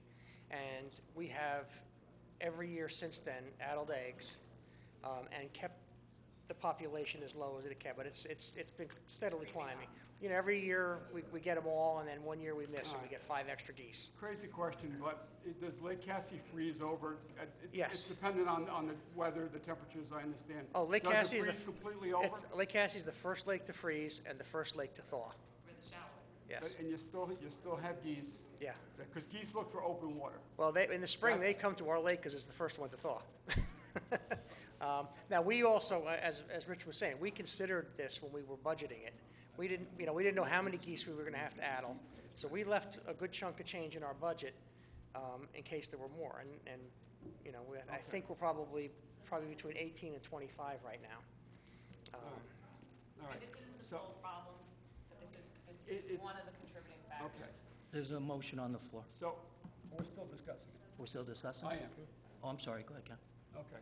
So what I'd like to see, and I mentioned this earlier, I'd really, Rich, and in the future, when this topic comes up, I want to hear from the residents of the park districts who are affected by the geese to tell us their story, to explain to us what the situation is, why they're asking us to round the geese up and get them off the bodies of water. So actually, for my benefit, it educates me, and it's probably going to help with the other board members as well, all right? Because just putting it on as an agenda item that we're going to harvest X amount of birds from Lake Mayapack, Lake Cassie, and Sycamore, that doesn't do me any good. It really didn't help. And, you know, the fact that you're here is helpful. That's what I'm trying to say. So if this comes up again in the future, We'll be here. please, We'll be come here. here and address the board, explain us the why, your rationale why. You know, so this way, we're getting it from you, and it's just not down as a... Kenny, that's on everything though, right? It should be on every... It's on everything. It We should tell be on people all the every time. People topic. have to come. They can't just put it on the agenda and not come. Right. Well, you know what, we're kind of spoiled because everything we put before you gets I know. approved. So, but when it comes to geese, we will show up. Again, and we do have a motion, Yeah. and Kenny, if I could, I don't know, if I could ask if you could appoint counsel to be the clerk to Yeah, roll call. Could be Annie. Annie's here. I'm sorry. Annie, Annie's here. Annie, Sorry? you... Greg. Greg has a copy of the resolution, right there. Greg does? Okay. All right, does any other board members want to comment on this before we do take the vote? Yeah, I wasn't here last week. I got a few phone calls on Friday from some members of Lake Mahopac Park District who were concerned about the vote. And I had said, hey, if you guys could do me a favor, because I see it for every one of our voting sessions, send us in what you've tried, when you tried it, what the results were, why you need to do this as an end result. I found out so much more than I thought I would ever need to know about geese. I personally hate geese. I remember being 9 years old at my dad's office, which is now Kobu, getting bit on my rear by one because I got too close to one of their nests. So I've never been fond of them, but I wanted to find out more about this to see if there were other alternatives. I appreciate you guys giving this information. I personally found, by doing the research, that everything that you guys had listed is 100% correct, whether it be dog decoys, it be owl decoys, falcons, hawks. I have hawks that fly over every night and every day. There's geese every day too, so they don't work. Wires. One thing that I did learn, and I'm glad you asked the question, letting lakes freeze over is a great way to prevent them. Of course, in your situation, when you're the first one to thaw, doesn't help out much. There is one alternative that I did find, and I spoke with the gentleman. He works out of Long Island. He works with a lot of municipalities, a lot of parks, a lot of farms, works with NYPD, works with airports, works with Scarsdale, who was most recently protested by a lot of animal rights activists because they wanted to do this, and they retained his services. I'm going to get you guys his contact information. Won't help this year. He even said, like, they don't do what we're looking to do, which is round them up, herd them, bring them out to processing. They basically do the same thing, addling, and then they bring in drones, ironically, that come and clear them out. Natural predator, eagle. Looks like a drone. I've seen the videos. It's insane what happens. So I'll get you guys that information. It won't help for this year, but it could definitely be helping for the future. Absolutely. Which is really, I mean, while I'm not a big fan of doing it, I think that I know we'll go back to Long Pond. When my daughter was there, when I went to camp there, we always had issues, always had issues. Long Pond is closed down annually. The camp has to close down. They don't get to do it because of this issue. I take my family out to Chamber Park all the time, and I won't even let them walk out to the lake because of how bad it is out there. Never mind the paths that we have there, the grass that we have there. We have major issues. I mean, I have a place out on Kirk Lake. We have some geese there, but not really that many. End of the season is when we get the most. Fall time, that's when I see everything on my dock. But I'm now finding all these alternatives, so I'm going to be trying them out as well. But I definitely know that, that there is a need for this. There's a need for the add-on. It's how it starts. Without that, doing this is going to be 10, 15 times more costly and completely ineffective. In the end, I don't believe that this is a permanent solution. I don't think anybody believes it's permanent. So I hope that in the future you guys continue to research. I'll get you guys the information on the more humane treatment. But in reality, it's going to just push it to someone else's property. And that's all that it's going to do is continue to push the problem somewhere For our else. case, they go to Fulmer Road, and then the kids, they play out in the field over there, and they got to deal with it. So, well, we appreciate it. Oh, and last comment? Yep. Thank you to both your board and to the Lake Mahopac Advisory Board as well for sending off the communications that they sent over the weekend. Thank you for this as well, just to document what's been attempted and what unfortunately didn't work and why this is the result that you guys are looking for now for a resolution. So thank you to both the boards for that. And I also appreciate you guys coming, and I got some, I got pros and cons from a bunch of people and everything that they've tried and all, but I mean, I think everybody knows how I feel. And I'm glad you came up here and everything like this. You know, if we do go for a vote, I'm sure everybody knows I would be voting against it, but that's my personal opinion. It's nothing against you guys, and I understand that there's a problem. You know, I lived on the lake, there was a problem, you know, like you, I had the dog, so it didn't really affect it. Yeah. But you feel for your neighbors, you know, and then with the downtown park and stuff, you know, I go down there with my grandchild or to the things, and there's poop all over there. So it is definitely a problem. But, you know, I have to, you know, with my personal belief, I'm sorry, but I would still be voting no against it if you guys vote, which I think you're going to. Yeah, I think we're going to, yeah. But I just wanted to, you know, put that out. But I do really appreciate you guys coming. Thank you. Motion to close the discussion? No, you don't need a motion. Okay, roll call. Yeah, there's a first and a second. Yes, There's first. And- just a matter of a roll call now. Yeah, Ann, can I designate you the clerk to take the roll? Oh, Greg, Greg has the resolution with the you've name. got the resolution. Oh, it is? Okay, all right, well, Greg, I'm designating you as the clerk, then I'm on it, thank you. read the Okay, roll call. so we have a motion and a second. Roll call vote on the motion on the floor. Councilman Borelli. Yes? Councilman Schneider. Yes. Councilman Lupinacci. Yes. Councilwoman McDonough. No. Supervisor Schmidt. Okay, I abstained last week. Obviously, there's 3 yeses. So I could abstain again, and it was not going to affect the outcome of the vote. But what I would like to see, and I know we're still taking a roll call, all right? This is his show, you can do what you want. What's that? I said, this is your show, you do what you want, you got this. Yeah. She's asking for a roll call. My pen is poised, I'm just waiting for you to Yeah. vote. Yeah, I know.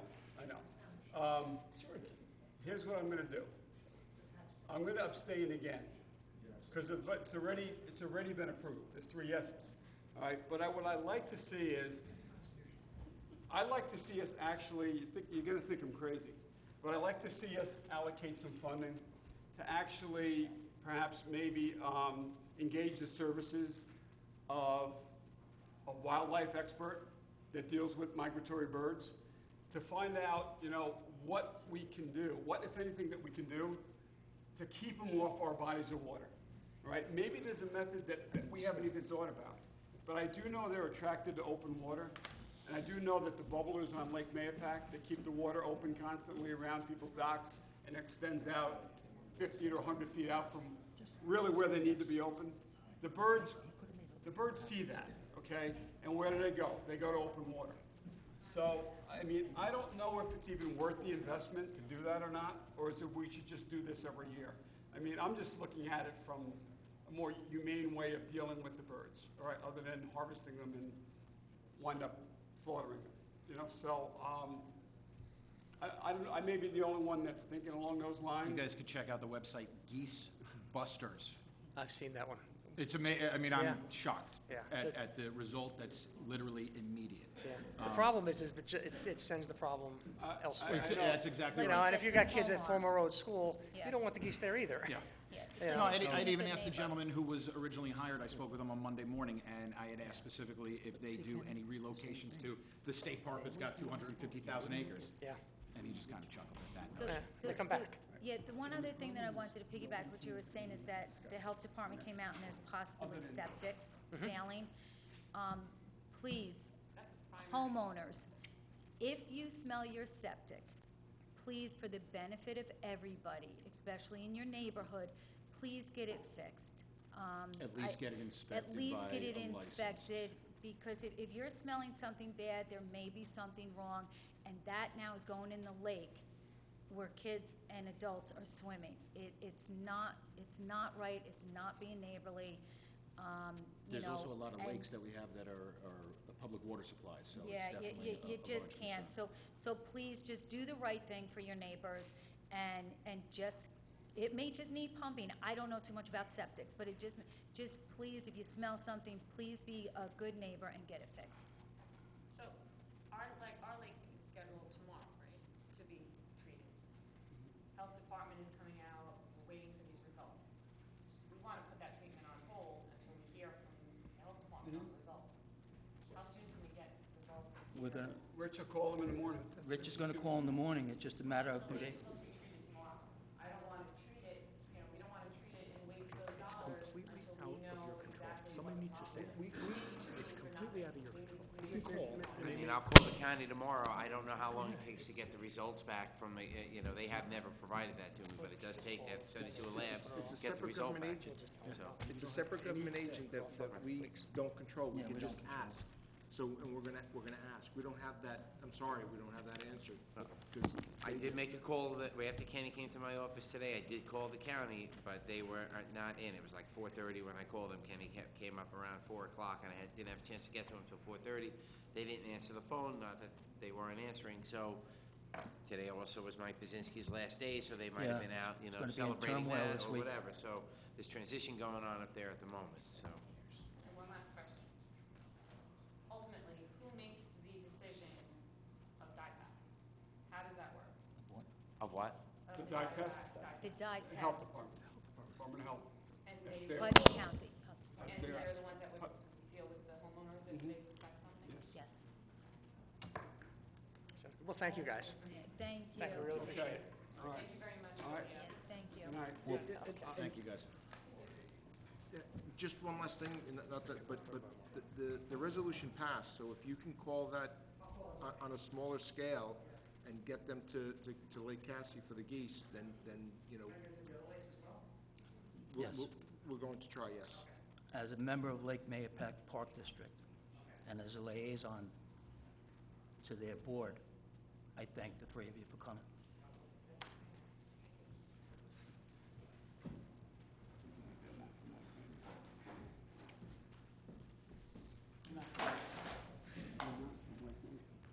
No, I said, as. I'm thanking them for helping Lake Mayapack tonight. Anybody else have any public comment that they would like? Okay? Oh, yeah.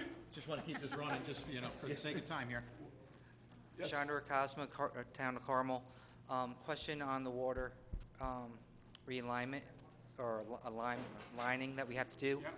So, honest, I've been tired, haven't had much time to look into this.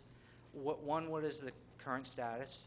And then the second question was actually to the engineer, was I asked specifically about the water tank at the end of Everett Road.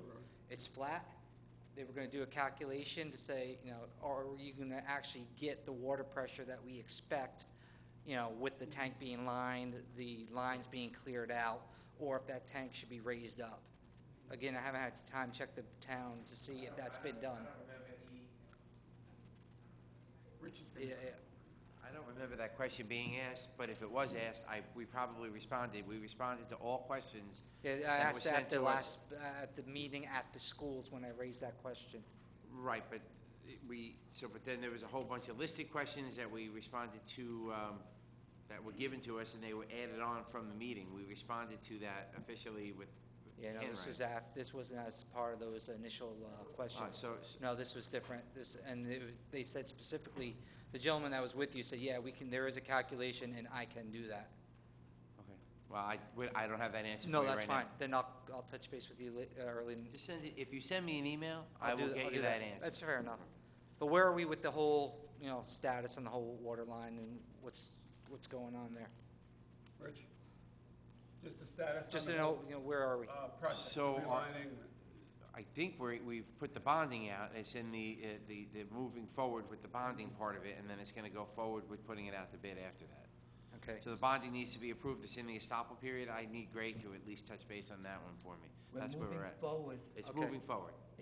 As fast as we can, permitted by law. Okay. Also, we know that the the sewer is at the 30-year. They said that the bond was coming off and on that. Are we looking at the sewer? Because I'm expecting there to probably be some enhancements done there soon. And so I'm just trying to anticipate what that cost could be. We are looking at the sewer. We haven't developed anything as a capital plan for it. We're right now just looking at repairing issues within the plant itself. The big thing that's there right now is the microfiltration, which is funded by New York City DEP, which needs to be completely replaced, which would be funded by New York City DEP for the replacement. Okay, great. So not a taxpayer.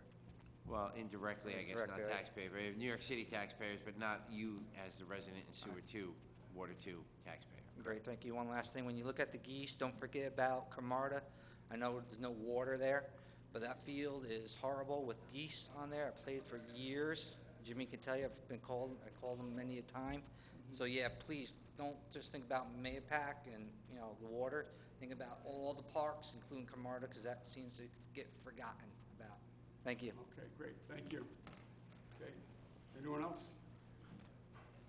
More water questions. Sit down, young man. You said you weren't going to bother me. I asked you that before. You I said you changed had my nothing mind. for me. That's called a bait and switch.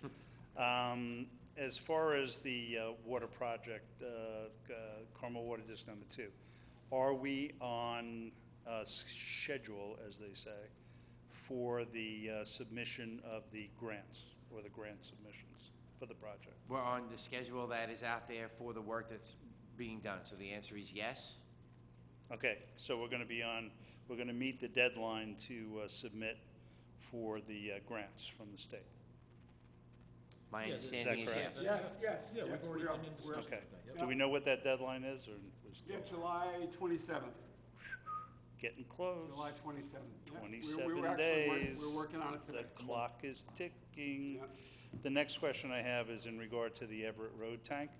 We noticed over the last week, 10 days, that and I don't even know if this is related, that some wire guys were stringing wire along the electrical lines up to the tank from Fair Street. Nothing No, with us. not related. Nothing that was indicated to the engineering department or directed by the engineering department. Okey-doke. Third question, the emergency actions as respects the Everett tank that we talked about and that were in the report, have they been scheduled to be performed? So the board gave the engineering department resolution to go out, put those out to bid because of the total price for all the tanks within the town of Carmel. Mhm. We're getting bond motions right now to put a map plan. We're putting together a map plan and report to get the bonding completed for it. That'll be presented to the board at the next meeting. Sorry, I was going to let you know that in a separate email, but you know it now for that. And then we'll have that go out to bids. Once we know the bonding's in place, we're able to go out to bid. That's how that works. So the emergency measures are part of the Firecrackers. bond? What's going on there? Fireworks. Is it really? Yeah, Oh, open up the shades. Oh, fireworks. So the emergency repairs to the tank are part of the bonding funding? The entire project is going to, in order to fund it, it has to be bonded. In order to bond it, we need to go through it's just the process, and we're moving that as fast forward as we can. What's the timing on the emergency repairs there in the context of the bonding? When is the quote-unquote emergency repair going to be Once the performed. bonding's done, Everett tank will be the first tank that's focused on to get repaired. And then we're gonna do the other 2 tanks within Water District 2, and then we're gonna go to Water District 14, Water District 9, I Water think District... I missed it. When is the bonding funding going to be in place? I'm to bringing be- this to the board at the next meeting. They can, it's gonna be at a work session, then there's gonna be a voting session to allow the bonding, to get a bonding resolution done and to vote on the bonding resolution. So it would be in So the July that's meeting. 6 weeks, 8 weeks? I don't know the time frame. I don't know a It's hard not gonna time. be voted on for another 3 weeks. 3 weeks. The way- And then the actual No, vote. possibly The way 4 the weeks. calendar works, 3 weeks vote, and then we have, Greg, how long for a bonding to stop a period? So you got 6 weeks before we could put it out to bid. Got it. Yes. Yeah. Okay. Totally, just, I didn't even plan on saying this, but I see the chief is here. I think one of the things that we, as residents of the town of Carmel, and for that matter, Putnam County, take for granted is how safe this place is. You know, I travel all over the country, and I'm telling you, we take it for granted, and I appreciate it. Yeah, you guys do a good job. Yay, Thanks, Kadush. I'll go buy a new boat. Just shy. Okay, anybody else for open forum, new business? Yes, sir. Good evening. My name is Carl Eberly. I was here 2 weeks ago about the article that was in a paper about the restaurant with the septic system and stuff. And just wanted to note that today there was another article in a paper. And I don't want to get all my information out of the paper, so I just came to the board to see if they had anything else that has been happening about the sewer system and it getting hooked up, or checking to see if the septic system that's there is permitted correctly, so that it has the correct permit on it. And I am actually so glad that you came back. thank you. I'm Because glad to be here. I don't have to wait to the end of the night now to say what I wanted to say. But what bothered you about this article? The fact that Oh, it no, says... nothing bothered me about the Well, article. no, it brought you back in. I mean, Yeah, basically, no, this this article... one did, because last time you said, you know, don't believe everything you read Well, in you the can't paper. see- And I just wanted to come in and hear No, I the appreciate board's that. side. And I was told by my children that I should have said more. But you got to understand something. I'm advised by attorneys to watch what I say, because there's obviously going to be a lawsuit down the road. Right. But I'm really That's why it's glad a you're little here now strange. before it's over, because basically, in this article today, well, first of all, you're going to read about me probably every 2 or 3 weeks for the next 2 years. He's not going to stop. That's why I call him Dr. Seuss. He's making up fairy tales every couple of weeks. But in this article, he says, the Board of Health and the DOT had no knowledge of the sewer line that was put in, or nobody inspected it. And what I was going to tell the public tonight, that, and this, my lawyer said I can share. Here's a set of plans that will be available anytime in my office, 888 Route 6, which is the plan profile that was approved for the sewer line, okay? And between June 9th, 1992, and January 1st, 1993, there were 6 revisions, and the revisions were per Board of Health comments and New York State DOT comments. And to count them out, 3 were from the Board of Health and 3 were from the DOT. So if you'd like to see this, you could stop by my office anytime, but it directly disputes the entire article today, which basically regenerated old stuff. That's what I came down to ask, because we said that 2 weeks ago. But I thought it's really something that people are talking about Lake Cassie tonight, and that there might be septic problems over at Lake Cassie. And I've lived on that lake for 45 years. I'm probably the highest taxpayer on that lake, family-wise. I water skied in that lake. I've raised my children in that lake. My children are raising their grandchildren in that lake. My raft is going out tomorrow. My grandchildren will be on it this weekend.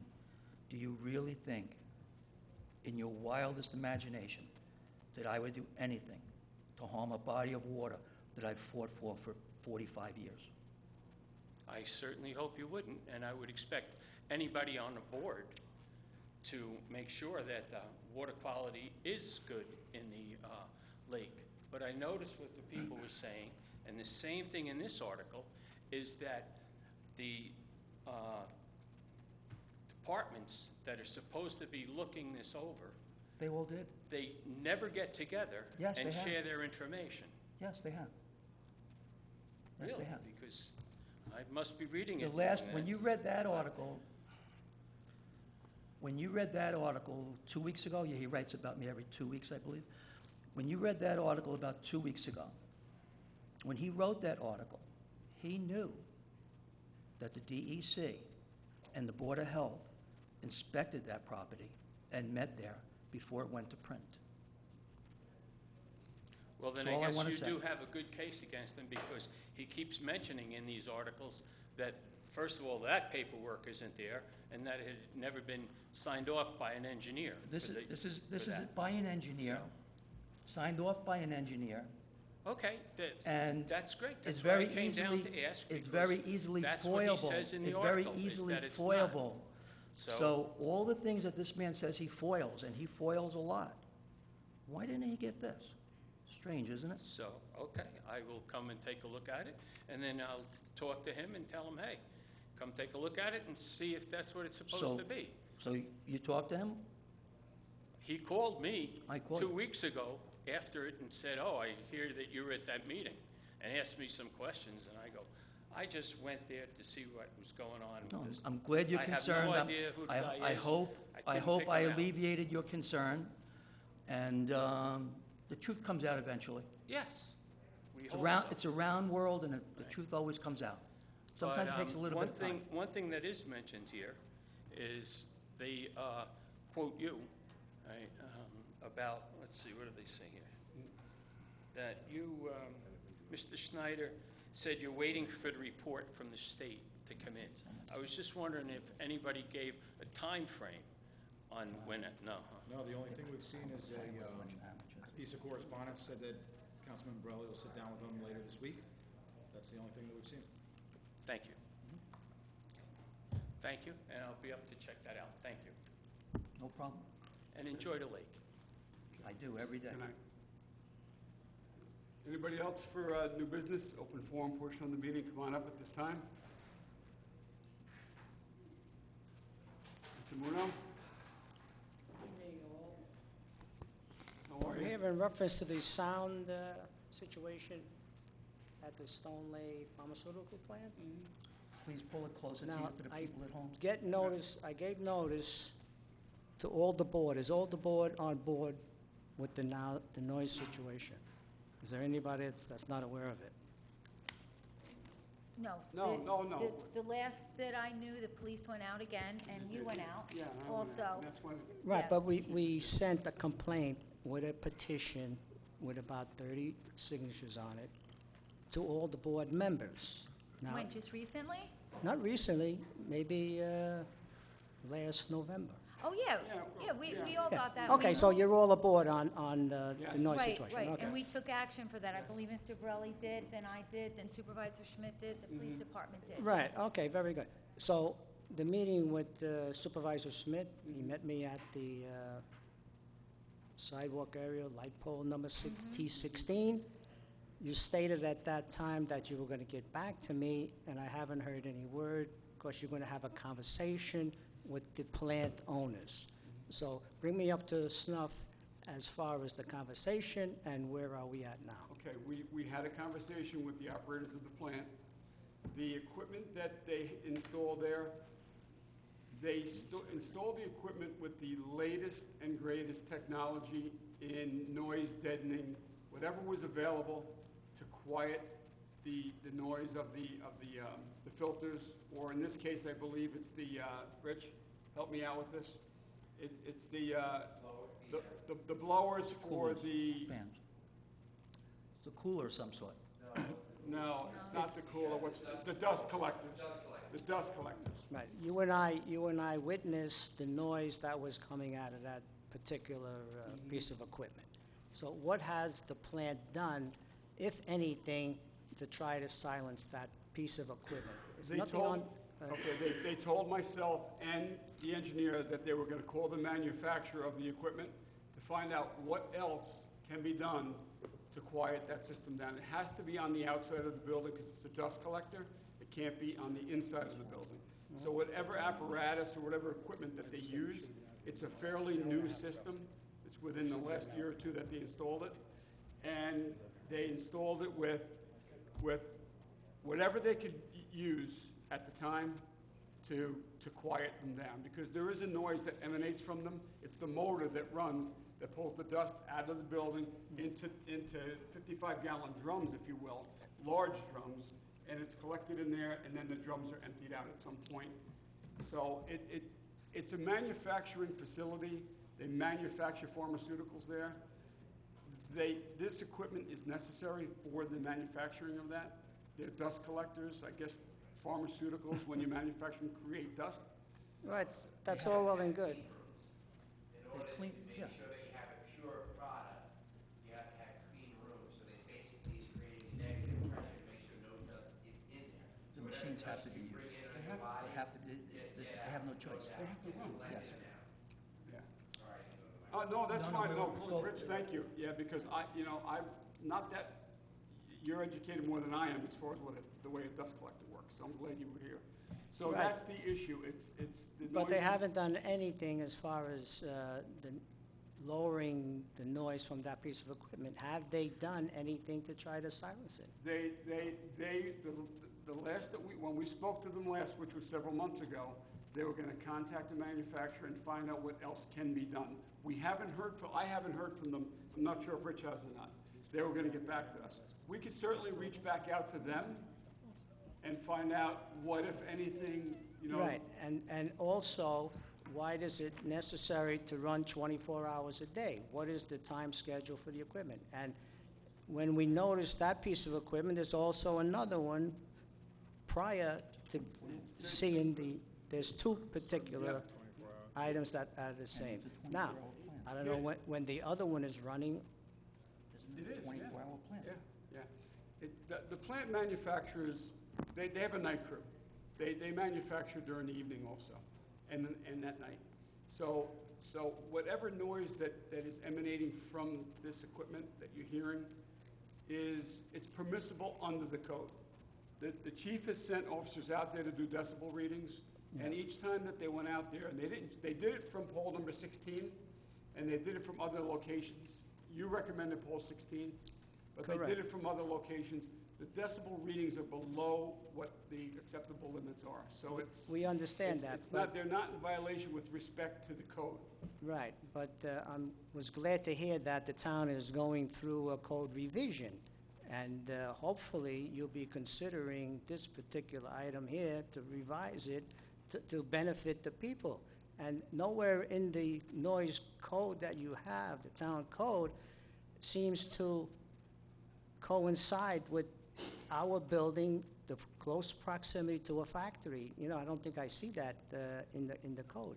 And does anybody know the decibel code that we have to be under? Yeah, The town? the chief does. Mike, what code do they have to be under? The The reading. reading, 50, He's asked, oh, you know what? I 54. have it in one of my emails. I don't know if I could pull it up quickly, though. They're in a commercial zone. They're residential in a commercial zone.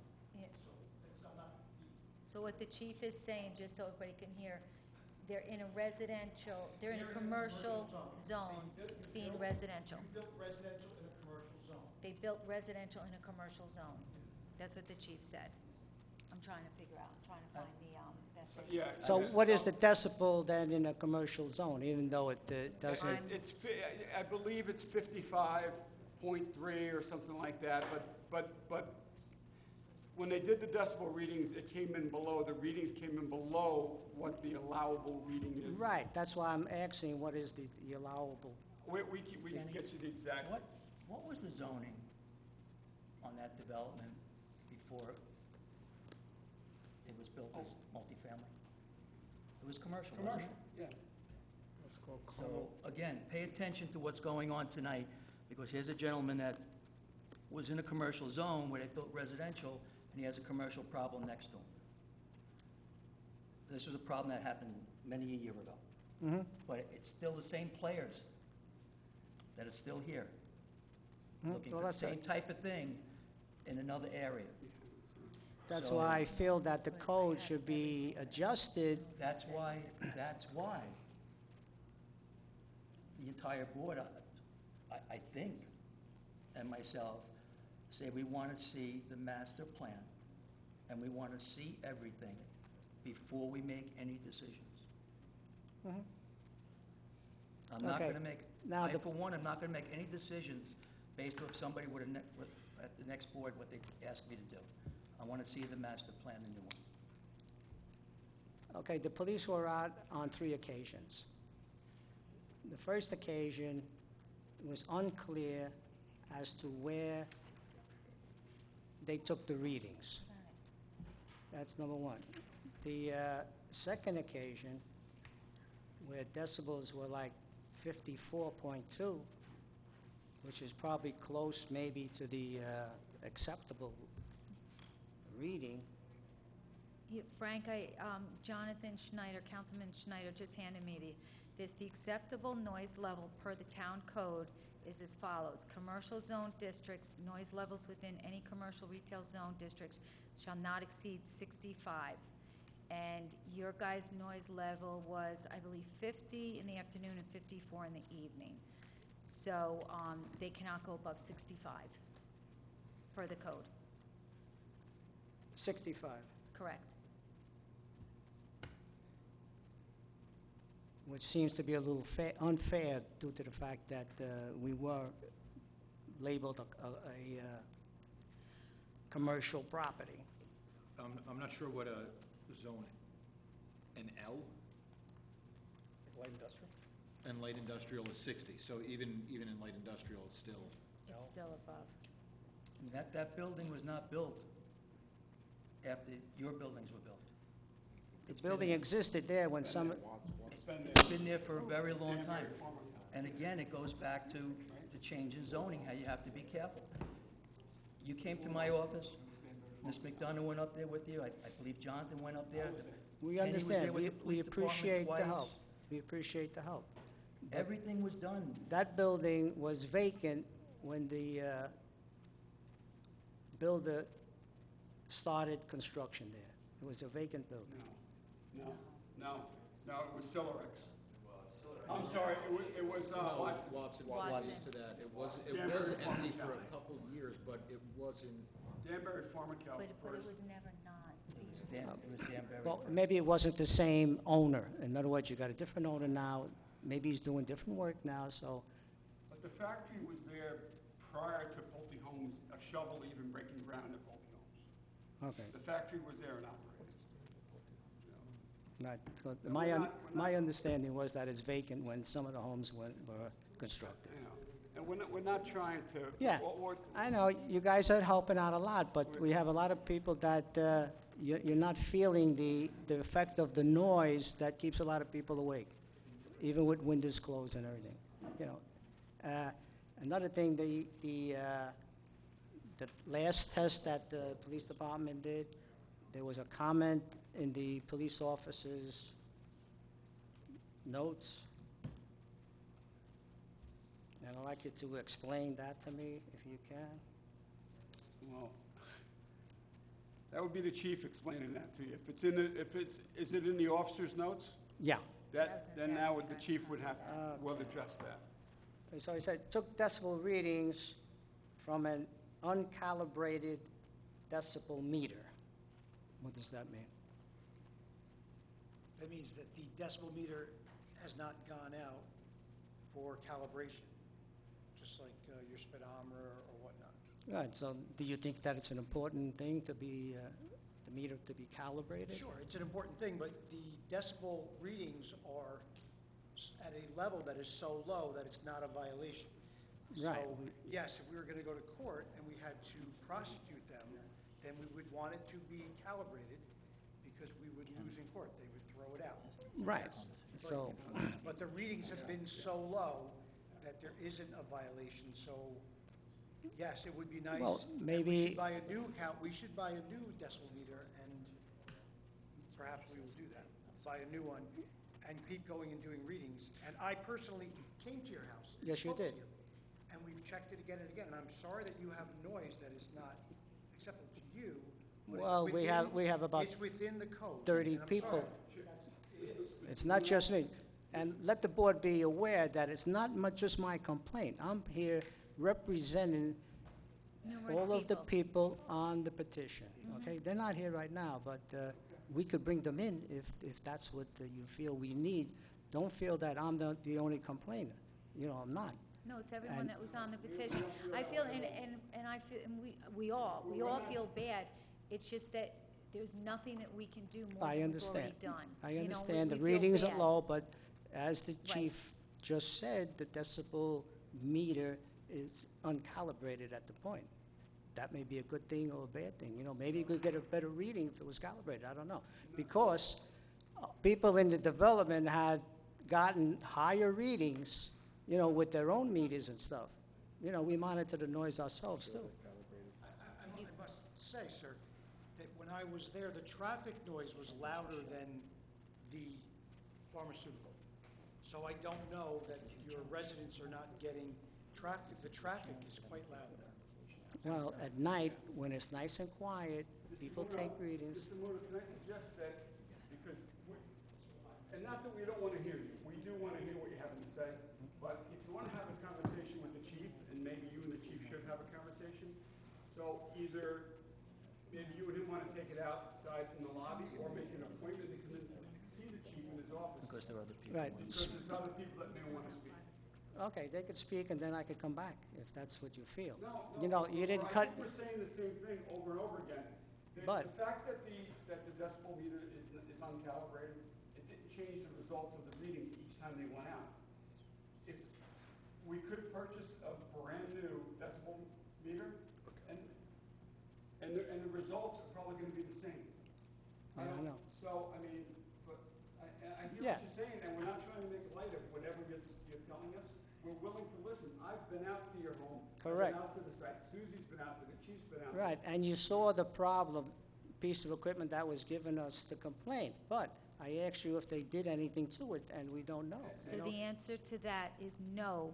Physically, they did not do anything to it, but yes, they are looking and researching to see if there is something new Mhm. that's coming down the pike that they can do. Right, and as far as speaking to the chief, you recommended that I call him up and talk to him. I called him twice, and I didn't get no response back. Well, he did respond to you. He did. The times you called him, maybe he didn't, but I believe the I chief left said- message, I left 2 messages on his, All right. on all the right. answering Well, phone. Well, we're not here to criticize the chief. Okay. He's busy, it's a busy department. That's you fine. know, So maybe, perhaps he wasn't able to give you a call at the time that you, huh? That's fine. Yes, no, the chief came out to your house, correct? That was on the first Okay. decibel reading, which All right. was way back. We are very sympathetic. We have empathy towards everything that you're telling us, and we're trying to work with you to help you with Right. this problem. It's not that we're not, we are. So when you, So- I would appreciate when you talk to the people there to get back to me, that's all. You As know, soo- yeah, that's as- why I'm here now, because nobody's returning my calls, and that's why I have to All respond right, to you you. know what, tomorrow, I'll speak to the engineer, I'll speak to Rich, and we'll call the operators of Silerex tomorrow. Yeah. And get an update on what they told us, that they were gonna reach out to the manufacturer to find out what, if anything else can be done. And then call Frank And back then I'll, to give I'll, them. ca- then I'll Yeah. call you back. And I would like a schedule of when the equipment goes on and when it goes off, if they could I think the maybe, equipment is on all the time, from if it what has Rich to was stay saying. on 24 hours, then think- so be I'll it. find out, I'll Okay. find out if it operates all night, all evening. Okay. If they have 3 shifts, and some of these pharmaceutical manufacturing factories do, I'll find that out also. Okay, All I right? appreciate that. And I'll get back to you. Okay. And what other thing if the board or anybody could explain the bond that Pulte, that you're holding for Pulte, the contractor, how does the bonds work? Because it's coming to a point where he's looking to receive bonds or whatever. So how many bonds does he have? The site plan bond is still in place as reduced by this board a few years ago. If they want the bond released, they have to go to the planning board. The planning board has to have a public hearing. If the planning board recommends the release, then this board has to authorize the release of security by resolution. So it's a 2 to 3 step process. I don't have anything in front of me, or I haven't seen anything coming on upcoming work sessions that indicates that they're looking to have it released right now. But it could be coming down the pike, and you guys will have to vote on it. Yeah, so Frank, it would go to the planning board first? Planning board first, public Yeah, hearing? so that, the public hearing there at the right at the planning board. So you would want to go to the planning board, you and the other people, if you feel that it should not be reduced. You all should be going to the planning board when they have it on the schedule and voice any concerns that you had, because that may weigh their decision if they're going to recommend to us to lower it or not. Mhm. So do we know how many bonds he has and the amount of the money? I think Greg just said, There's one site plan bond remaining, and there is one bond for the pitch and putt, which is about $60,000 or $70,000. The remaining site plan bond, I think, was $440,000 as reduced. That's Rich? Yeah, I'm sorry. It's Pulte. I stepped away. The There are bonds. 3 different sites. There are 3 different sites there. Each one has a bond associated with it. I don't know the numbers off the top of my head, but they're probably close to $1 million on a couple of them, So let's get back to him tomorrow, because he's going to call. I've tomorrow. spoken to I've spoken to him before about your bonds before. We've had this conversation. Right, but the community No doesn't know bond has how been it works. reduced In yet. other words, is there physical money, or is it in an insurance company's hands? Is it an insurance bond? I guess they're in a surety bond. I don't know how they were posted.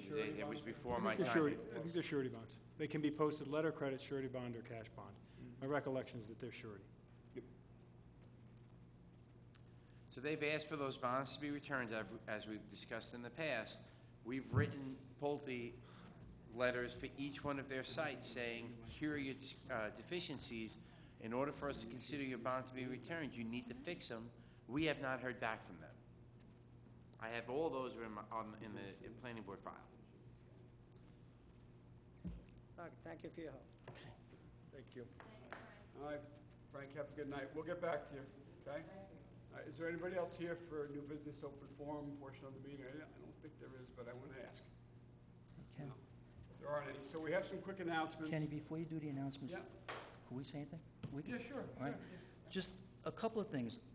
I asked almost a year ago, but a friend of mine in Yorktown, and my daughter brought it to our attention, a friend of hers, with all the selling that's going on online, in Yorktown last week, somebody was selling an ATV, told them to come to the house. Yesterday, yeah. It was a robbery at gunpoint, and Yorktown PD now has a transfer station, or what's the word used for? Safe.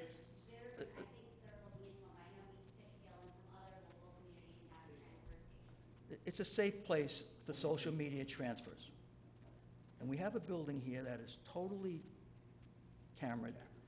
It's a simple thing. I mean, why aren't we doing it? It's just, this is going to happen here. It's a matter of time. Everybody does it. So You Mike, know, is and we that could why, do- like, if you put something online to buy, Yeah. I don't do, Well, my kids do. a lot Yeah, of young okay. people do. Yeah. No offense. So it goes. I wouldn't either. know. But, you know, just bring it to town hall. Bring it in the parking lot. Give them the 4 spots that we have the signs up that during court, there's 4 spots that are still empty. Get rid of those 4 signs for us. We don't need reserved parking. Make that a pickup point for social media, or whatever it's called. It's just something's going to happen. It's a simple thing. It's really easy. That was a marketplace, social media marketplace Whatever. advertisement, yeah. Yeah, they actually apprehended the, Yeah, and they caught the guys. they got the guys, yeah. Yeah, They got one of them, yeah, they got the guy who drove off on it. That's all. I know it's late. That's all I wanted to say. No, good point, Mike, and I was actually talking about this today with somebody that we need to come up with a location. It's just easy. Safe, yeah, yeah. Okay, so we do have, couple of- all right, let me do the e-waste first. Okay, so e-waste, a lot of residents have been asking about where they can discard their e-waste. Well, you have the ability to do that this Saturday, this coming Saturday, June 29th, and it's going to be at the Michael Geary Inline Memorial Rink, which is right across the street from the Mahopac Fire Department on Route 6. So there's going to be a container there that is going to be staffed by two of our recreation personnel going to be there to assist the residents when they bring in electronic items to dispose of. So that's this Saturday, June 29th, from 9 a.m. to 3 p.m. You can bring and drop off your e-waste. For those recyclable e-waste items that we will accept and that you can drop off there, go to the Town of Carmel website, and this is on the website, this list of what's acceptable and what's not acceptable. So there's quite a few electronic items that are acceptable on Saturday. So if you want to see if yours is on this list, just go to our website, carmelny.org.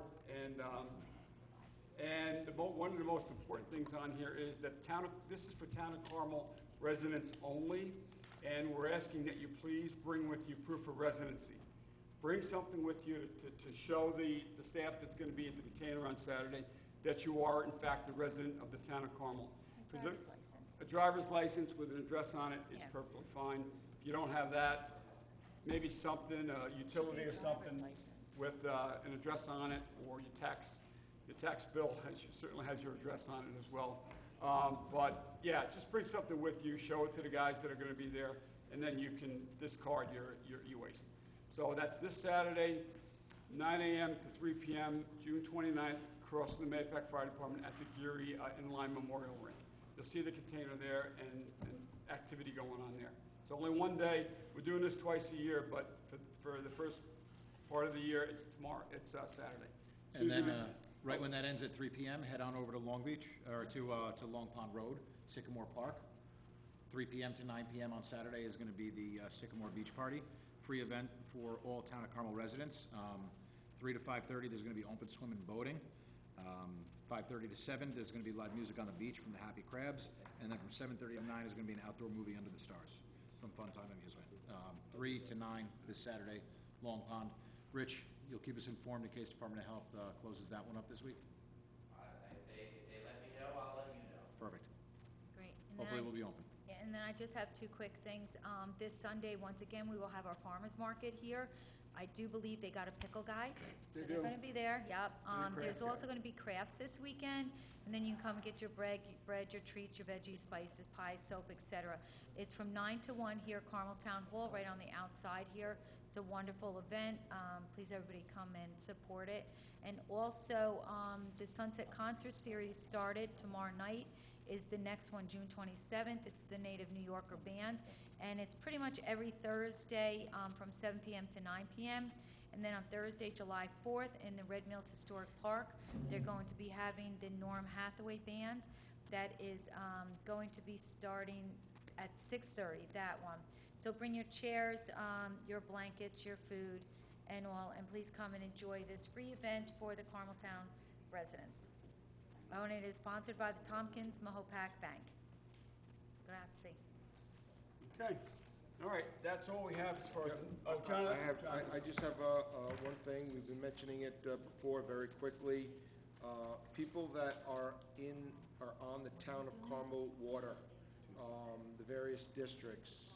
It is the municipality water. You're getting letters in the mail saying that you are going to receive a new meter. Please do not ignore it. Please open up the letter from the town. Please read the letter. It's very quick. It's two paragraphs. It has a phone number or a website.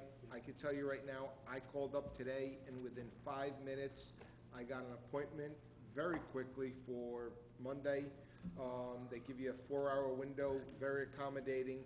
They will come into your house, change your meter. It's going to take about 20 to 30 minutes, they said. And again, they were very accommodating. So you must do this. This is not an option. You have to get this a new meter installed. So again, you will get a letter in the mail from the Town of Carmel stating that the water meter will come out and replace your meter. You have to set up the appointment with them, call the 1-800 number. Thank you. I've had a good experience with them also, very good company. All right, so that's it for the announcements, and that's it for the, oh, God, Susie, you're right, I'm sorry. Our meeting is next Tuesday, The second. July 2nd. So we're not meeting on the 3rd because the 3rd is 4th of July Eve, correct? Yeah. So we're not meeting on the 3rd, we're meeting on July 2nd next week. It's on a Tuesday evening, 7 PM here, and it's a town board voting meeting. All right? Okay, good night, everybody. Need a motion to close? So moved. Seconded. All those in favor? Aye. Aye. Good night, everybody. We will see you July 2nd, next Tuesday, voting meeting.